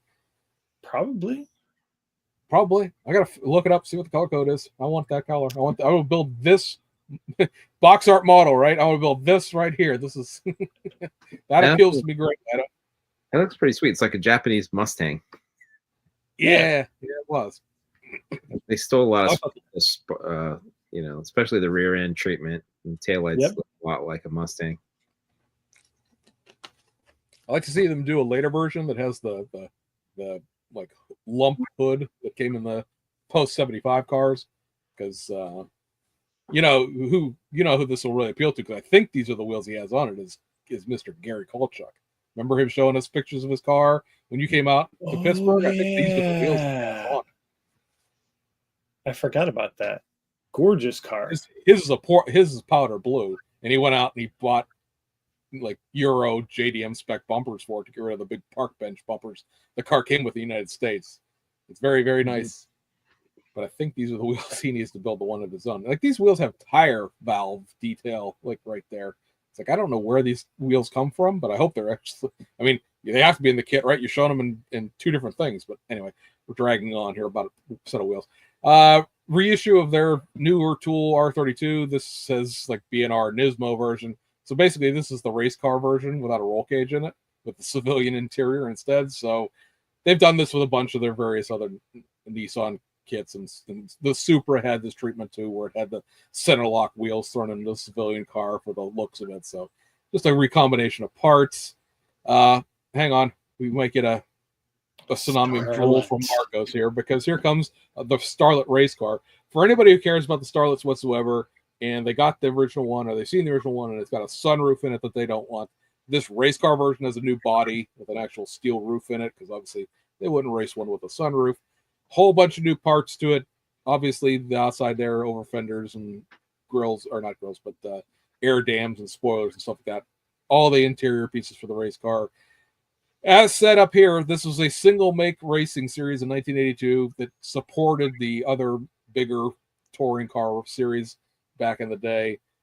I believe this was the championship car for that year. And this car still exists. This ANSO racing service still exists, and they still have this car restored. So obviously very easy to find pictures and references to this. You just had to go down to the guy's garage. He still does racing stuff to this day. It's if you look this up online, the ANSO racing service, you'll see that it's kind of a tourist attraction for that part of Japan that he's not very happy with, because now people just show up at his place of business and demand to see his stuff. He's kind of been like a "don't stop sending people to my house" kind of thing. But yeah, that's a fun one. I'm looking forward to that one for sure. And then there's a reissue of a Stratus here. This is the 75 Tour de Course winner. I mean, one Stratus is the same as them all, so nothing really to talk about there. Fujimi is going to, this is just a blank white thing, right? And this is, why am I showing you this? This is going to be, just from the observation perspective, it's supposed to be the Australian Touring Car Championship Winfield livery. Now, Winfield, of course, is Winfield cigarettes. Can't technically have Winfield cigarette car because can't have Winfield branding. So I'm very interested, and there are no pictures of it, what this decal sheet's going to look like in real life. In real life, this car is red with foot tall white stripes down the side along the body line, with Winfield in red and the white stripes. I'm curious to see what you get there. They are putting finally a new chassis underneath the GT of these R32s. You'll notice if I zoom in here, it actually has the space for the prop shaft that goes to the front wheels. One of the big problems with any GTR that Fujimi has ever done is in the past. Whoops, I didn't mean to stop sharing that. But anyway, the problem with that is the fact that they've always been on a generic Nissan chassis and not all-wheel drive. So you had GTRs that had no power to the front wheels, and obviously that's kind of what makes a GTR in the sense of Skylines is, well, it has all-wheel drive. That's the whole point of that car. Let's see, 3 more things here. If I can get it back up, it's showing. We've got a reissue of some more of their initial D cars. This is kind of interesting because it comes with a front of photo etch this time around. What? Yeah. Yeah, so it's a reissue of their 86 Truno and 86 Levin. This is actually technically the 85 one. If you're into your initial D, you know the backstory behind the guy. He bought this thinking it was the Truno, and it's not. It's like a 1.5, and it's, you know, it was a punchline to the comic strip for buying that car. But these will both have the same chassis underneath. That's why they're sort of in the same, you know, picture here. And yeah, it's going to come either one. Doesn't matter which one. It's going to come with this front of photo etch, which looks like it's brake discs, wheel hubs, and then brake pads. Like, I don't know what this folded in half thing is supposed to be. Yeah, it's to say, you know. Yeah, calipers. I guess that's not worth the price of admission. Buy the Oshima one instead. Yeah, probably. I think if you wanted to buy one bad enough, I think there's aftermarket for the Ocean ones. But if you're into the initial Ds, I think this offers a couple of decal options here that didn't exist in the Aoshima kits for whatever reason. But yeah, it is what it is. Speaking of is what it is. What's that? The only thing that scares me about building that AE86 is the masking the white painted body for black stripes.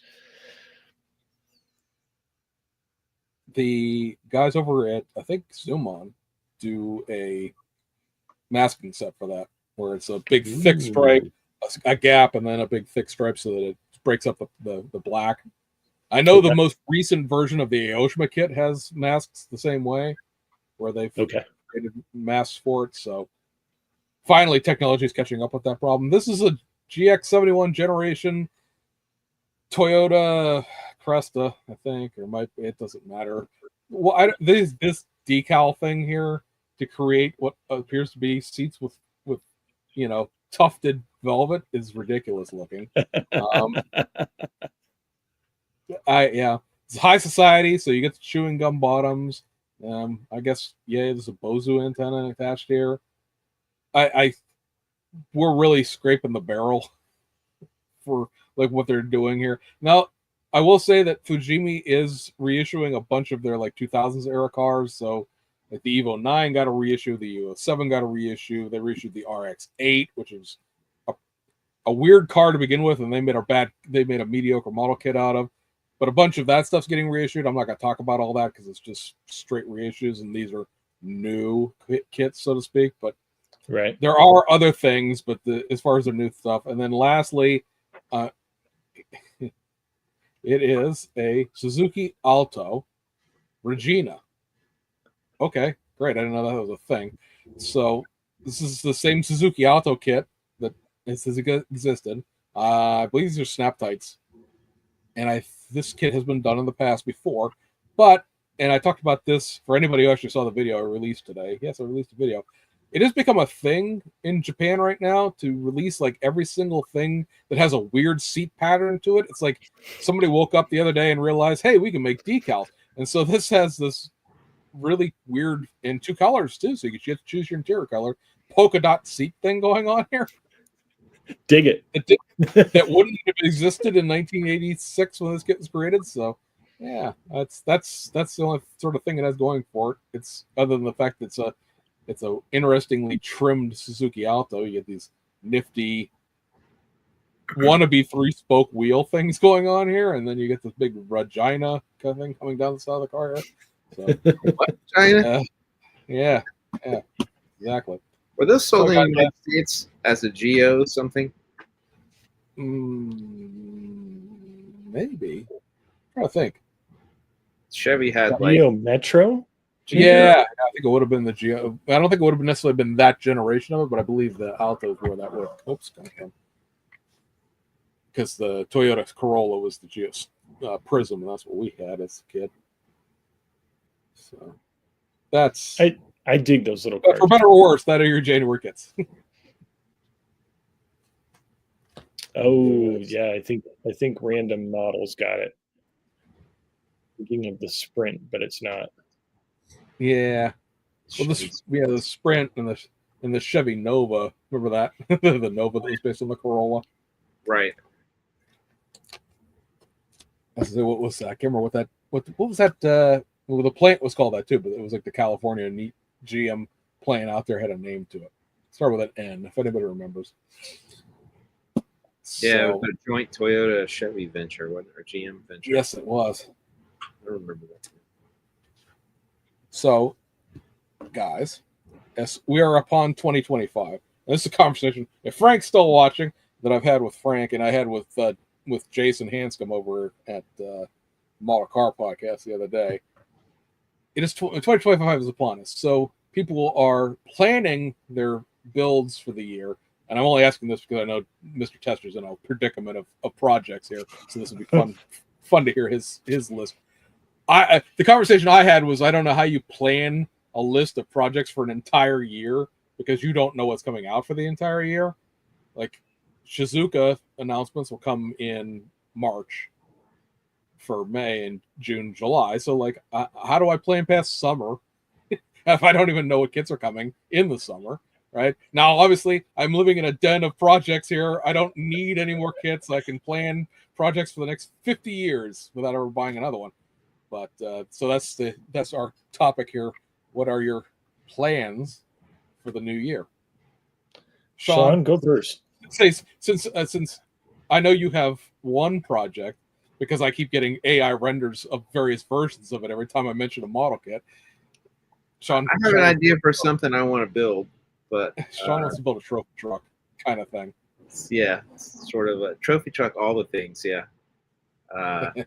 No, James Testor sent me a really cool 3D printed trophy truck, and I want to use it for something other than what the truck body is, but I don't know if I'll get around to it or not. It's on my list. It's on my short list of things I want to build. On my workbench right now, I've got a 60 Ford pickup that I was converting into a step-side bed. So I started on that. I'd like to actually get back and finish it because it was just going to be a kind of a quick project to build a stock step-side bed, and it's turned into a 6-month thing. I've started 2 or 3 other things. What did I start? I started several different muscle car projects that are in I started a 70 Dodge Coronet Super B.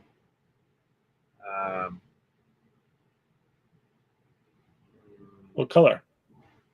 I couldn't decide. It was going to be a high impact color. Actually, what I wanted to do is I wanted to do a mod top car.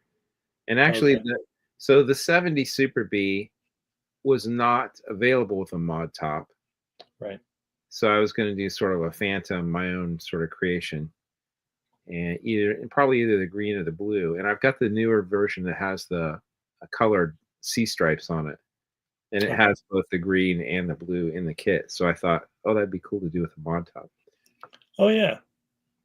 So I kind of got that on as one thing I wanted to finish. I had started a 70, the 75 or 77, I think it's 70, I think I should 78 AMT Ford truck. It's the camper special with like the long wheelbase. Mm-hmm. And I was gonna build it stock with the long wheelbase and actually make a camper out of it, like a scratch build a camper top, and backdate it to a 75 because I've got a 75 girl for it. So I started that project, but I got a bunch of work done on it, but that's about as.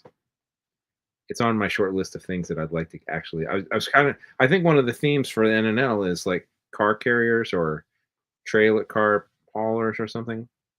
Okay. Isn't that? I don't know. Look. I have the flyer, but it's not going right here. Going in Circles is the show theme circle track vehicles, and the sub theme is race car transporters.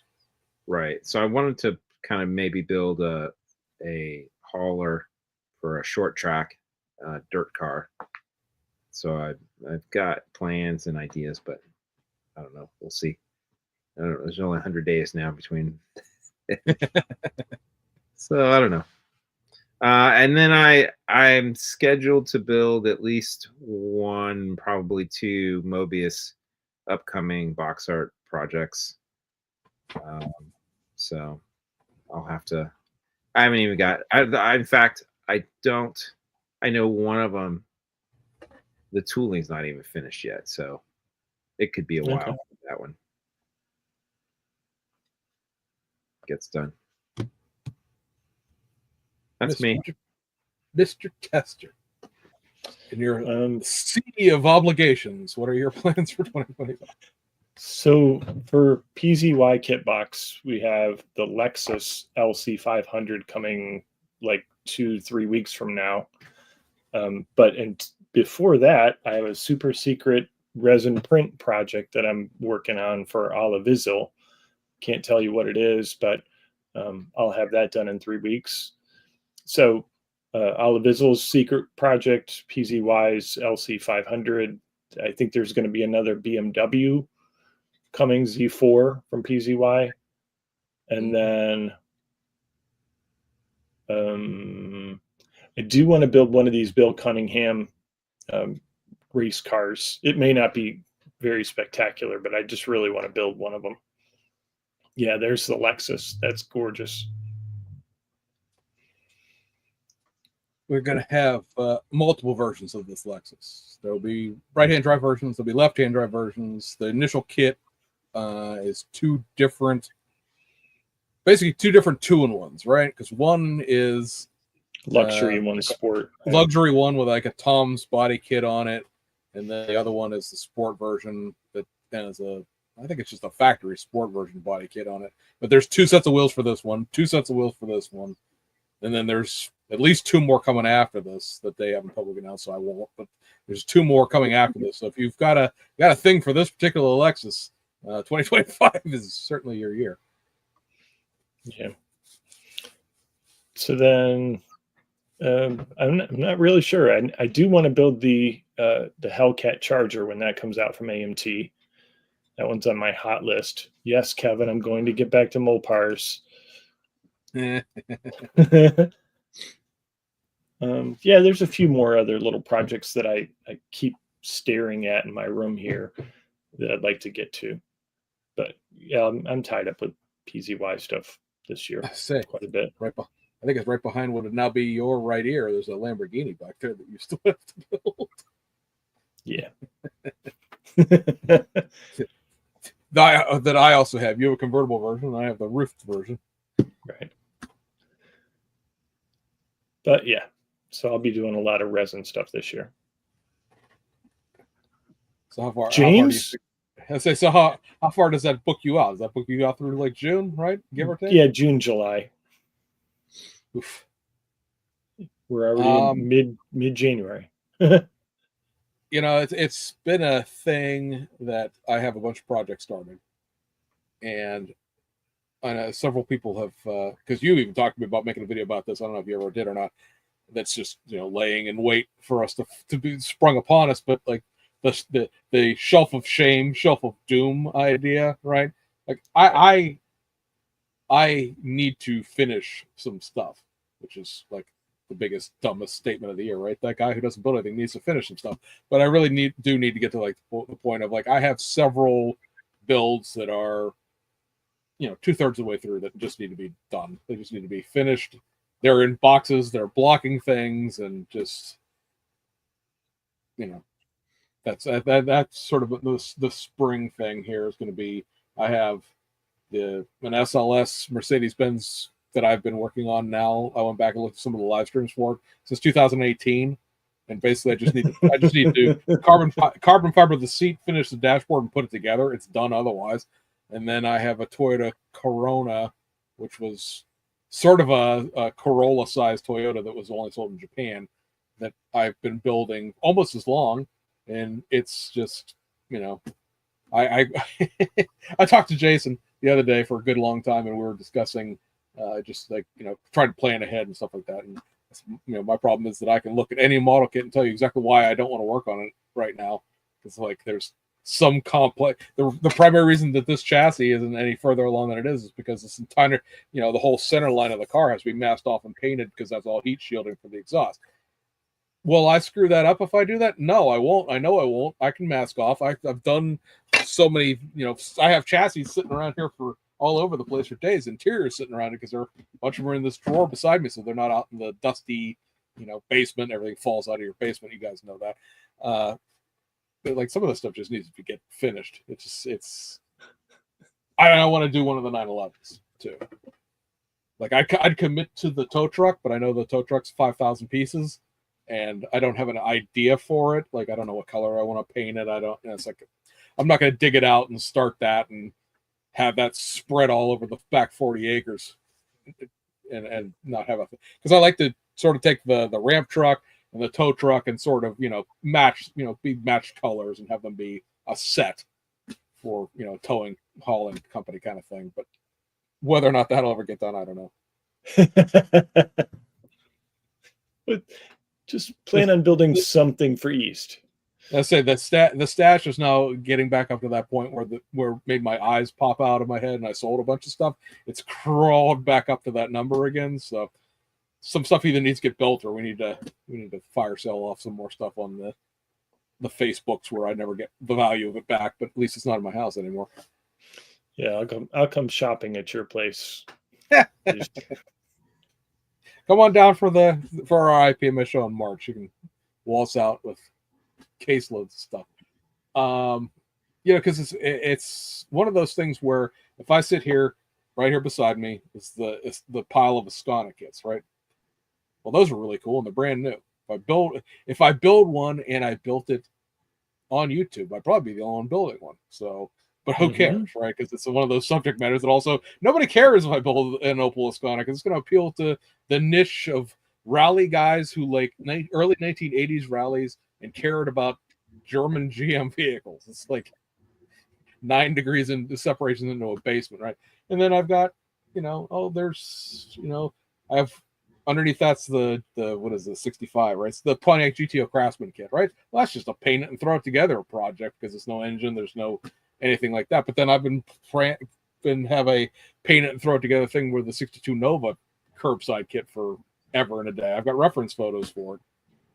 But then I'd have to, you know, paint the interior a weird color, and it's there's all this masking. You talked yourself out of it, yeah, already. Yeah, it's like I can, and people laugh at me when I say that, but I can literally take it. You give me blindfold me, and put a box in front of me, and then I'll look at it and I'm like, no, I got to paint black on chrome because it's got a black surround on a chrome bumper like 80s Toyota truck does. Like, no, I'm going to pull the chrome off when I take the tape off. So no, we're not going to do that. Like I had speaking of the Edsel, I had it out the other day looking at it because of the conversation about the old dragster version of it. And I went, as nice as it is, there's a bunch of seam lines on here on curved body parts. I don't care about Edsels enough to care about it. And then you have all of, like, am I sanding everything off and buying the model car photo etch for it? Or am I trying to foil it and then, you know, scrape the paint back off the foil? No, never mind. That's more than I, you know, want to get into. And I have started, I don't know if it's a 56 or the 55 Chrysler letter car. I started one of those. But the copy that I have, and, you know, it's shit happens. I'm not blaming Mobius for it. But every single one of the pins to assemble it has flash stuck on the end of it. Like it's all like the mold didn't quite meet on the one side of every runner, and every single thing that has a pin has an extension of flash about 4 millimeters off the end of it. So then it becomes like, well, how much of this is actually the mounting pin and how much of it is the actual flash? You know, most of the flash is half round compared to being a circle. And so I've assembled the engine for it, but Jesus, that took me a month to get the engine together because I don't want to cut the pins off something. And now nothing aligns and everything else like that. And that's another thing. It's giant chrome. And do I want to paint it white? Do I want to paint it black? Do I want to paint it red? I know I can paint it another color I want to, but it only came in those 3 colors. So, one has to be one color and one has to be the other. See, we can do this all night long. You can put anything behind me, and I'll tell you exactly right now why. And my other problem is time management, not time like I don't have time. I just poorly manage my time. It's like if I'm going to airbrush something, everybody knows, especially Mr. Testor, since he actually builds models in this group, like that's a process, right? You got to set it up, then you got to clean it. So I'm booking 45 minutes just there, and then I've got to paint stuff, and I don't really have the time to do that right now. I realized in an existential moment the other day that I've done that for too much sharing. I will freely. I've done that like all my life. Like I somebody said something to me, and I said, "Well, I'm not a mathematical genius," and that's because I flunked algebra in high school. I didn't flunk algebra in high school because I was stupid. I flunked algebra in high school because I didn't do any of the homework in that class, and that was 40% of the grade. So I just flunked it because I did A's on all the tests. But guess what? When you have 40% of your grade missing, that's a 60 and you failed. So yay! So I have to try to make 2025 a year of, I don't know, mental exploration or whatever the hell you want to call it to get over that weird ability to. It's because you could call it procrastination, but it's beyond that. The weird ability to always rationalize if I had something else. If there was just a paint, if it was just a tool, if it was just I didn't build a whole lot of stuff for the longest time because I didn't have this paint booth set up. Well, it's been sitting here for 8 years now, and I've used it 10 times, 12 times. I got to get I have 2K from 4 different paint manufacturers. I've never used any of it yet because I always like it's all bad now. Well, yeah, I know that, but like the stuff that I have is still good. Like I haven't read enough. I haven't watched enough videos. I haven't talked to enough people who used it. I don't possess enough. Like at some point, you just got to shoot the stupid stuff out of an airbrush and see what happens.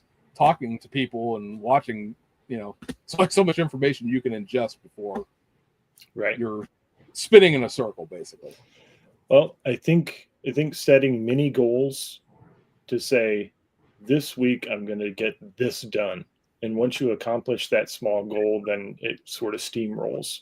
And before you know it, you'll be building more than me. Well, slow down. But then again, you do have a new hobby of printing things. So yeah. I have a question for you guys. Do we have a list of guests that we're going to feature this year? Next episode will be Mr. Model Works. Mr. Frank's Model Works is going to make his triumphant return. He's back after having his shoulder separated or cut off or hung from a telephone pole, whatever happened with that. I know what happened to it, Frank. God, I've watched you talk about 10 times. But yeah, he had been promoted. First of all, I'm good with recycling Frank onto the show because he's funny and good guest and all that stuff. And he's done a bunch of stuff since we talked to him last, but he has done a lot of promotion for us in general. While we were off talking about how we were, the first people that got him on podcasts and, got his channel started. And so return that favor to him since he's back on YouTube trying to get his channel refired after being off it for several months. And beyond that, I have ideas, but I need to firm up dates with people. I have 3 or 4 people that need to come on, but it's just a matter of what Monday night works for them. Ironing them out. Yeah. We have the guy we talked to in Akron who had the race car that you put the business card on. I have his email. I have one of the guys I talked to last summer, but he couldn't come on because of his work schedule. But this year he was supposed to be off on Mondays, so I have to chase him down. And then by then we'll figure it out, and then Elise will be there, and we'll drag a whole bunch of people kicking and screaming because there's still people from NNL East last year that haven't come on. Yep. Yeah. So we'll reinforce coming on the podcast. I got a question for you guys. Who's a dream guest that you'd like to have?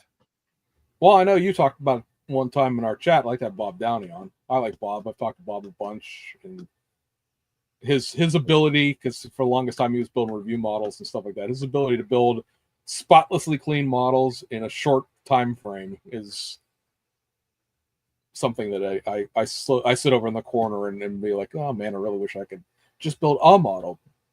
Bob's one of those people. Every time he posts a model on Facebook, I tell him I'm going to throw all my models away because they're that good. And he built it in like a month. Even before he retired, he was super speedy with his stuff. So I'd like to have him on. There's a few other people. I did talk to Jim Drew this year or last year. Oh, that's he right. said that he would like to be on the show. So I'd like to get Jim Drew on. Well, there's your mission. You talk to him. You get him on here. Okay. We already had Randy. We already had Bill. So I'd like to get them both back on again. Yeah. I don't think there's any problem with recycling guests. They were interesting folks, and it's been for them. I mean, I looked at the because our bill for this platform is coming due at the end of the month, and so that means we've been doing this. Me and James have, because you didn't come in until like 2 months after we started that, but like, we've been doing this for almost a year now. So a lot of those early guests have. It's been a year since we talked to them, so I have no issue with bringing back the popular folks. Right. Somebody I'd like to. I was just saying we see Frank all the time. Somebody I'm interested to talk to or would like to know more about is the guy that is it Andrew that builds the 3D CAD models with the colonnade bodies that we were talking about. Andre Bezradny. I think is he Czech or is he? I think he's Czech. Okay, so that might be a challenge. Yeah, but I think he does speak English, so maybe that would more likely have to be like an off-air recording because of the time differences and stuff like that. At 8 o'clock at night here, it's going to be 4 in the morning there, give or take. Yeah. There's another guy. Go ahead. I was going to say there's another guy I see all the time on Instagram.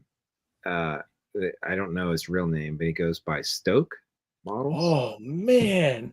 Yes, I would love to have that guy on. I believe he's in Australia. Stokes Models. Okay. I think he's because I know who I'd like to have on who used to do a podcast all the time and doesn't is Edgar, the guy that runs yes. Scale Riders, yeah. Because he did a podcast forever and ever and ever, and he's been busy with his own life and hasn't really been doing his podcast that much. But it'd be fun to interview him since he did all the interviews of people, and he runs the hobby shop of sorts. It's an online one, but it'd be fun to talk to him. It's also a different demographic. He does a lot of lowrider stuff and stuff like that. And I wouldn't mind having Mike North or somebody who went to NNL West on because it was the last one here last weekend. I'd like to have somebody who went to the show who can give a little report of what the last one of those was like. PG. Yeah, Brian. Good luck. But Brian, yeah. All right, guys, we are getting close to the end of our time here. And so the outgoing question, and this is not something we're going to ask everybody like we do with the build of your lifetime thing. Yeah, they go with that guess, but I was trying to think of what I call that all the time, and it just went out of my mind. Magnum Opus, Yes. This is another question that was asked for a little while on one of the other podcasts. I was listening to some older episodes. They don't do it anymore. And like I said, we probably won't do it again after this one. But it was in the case of zombies attacking or whatever your natural disaster wants to be, and I don't want to put too much on that because of the horrible situations going on in California right now. But if the circumstances were that zombies were attacking, because that's funny, and you could only save one completed model and one unbuilt model, the walls are closing in. You got to grab the guns and get the kids. What would those two things be? Like, I'll go first as the example here. I only have the one really good built model, and that's that BMW 3 Series that I've drug around. That's won a bunch of stuff. Because there was a McLaren that I had that won a bunch of stuff too, but I have that in pieces. So if the pieces burnt down, oh well, so be it. And then for like a kit that you would take with you, I think I would have to grab like one of the Tamiya AMGs, Mercedes GT3 kits, because there's so many things you could do with that afterwards.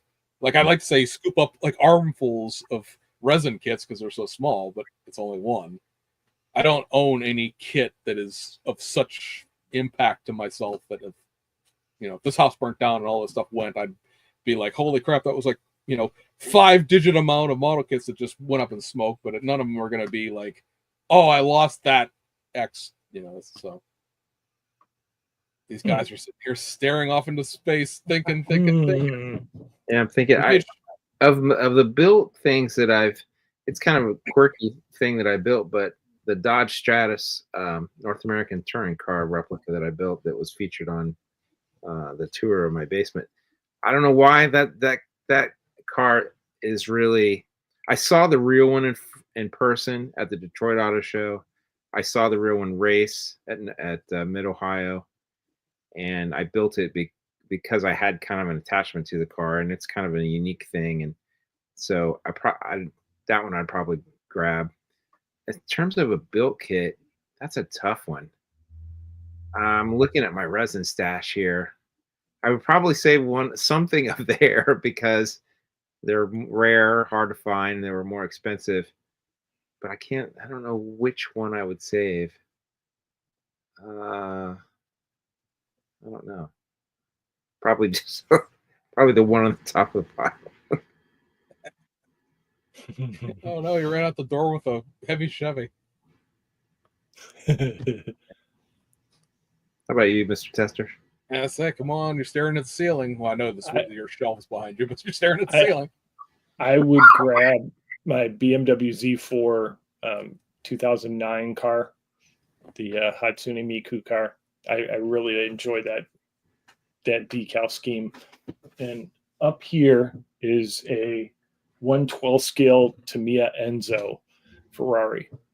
I would grab that because there's aftermarket everything inside there as well. I've got way too much invested in that kit, and I don't think I could ever replace it.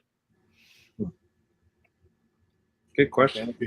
And if you had to sell it, you got a whole wardrobe out of that. It's a couple $1,000 of unattainable aftermarket there. Right. All right, boys, girls. Thank everybody who came back here. We had a good crowd all night long. Very active chat. I didn't even get a chance to read most of it. But appreciate everybody coming back for episode 1 of the second season here. Thanks to you guys for committing to another year of this nonsense. And again, next episode on the 27th will be Mr. Frank of Frank's Model Works fame. And so we'll see you guys next time. See you guys on the other side. See you next time. Thanks, guys.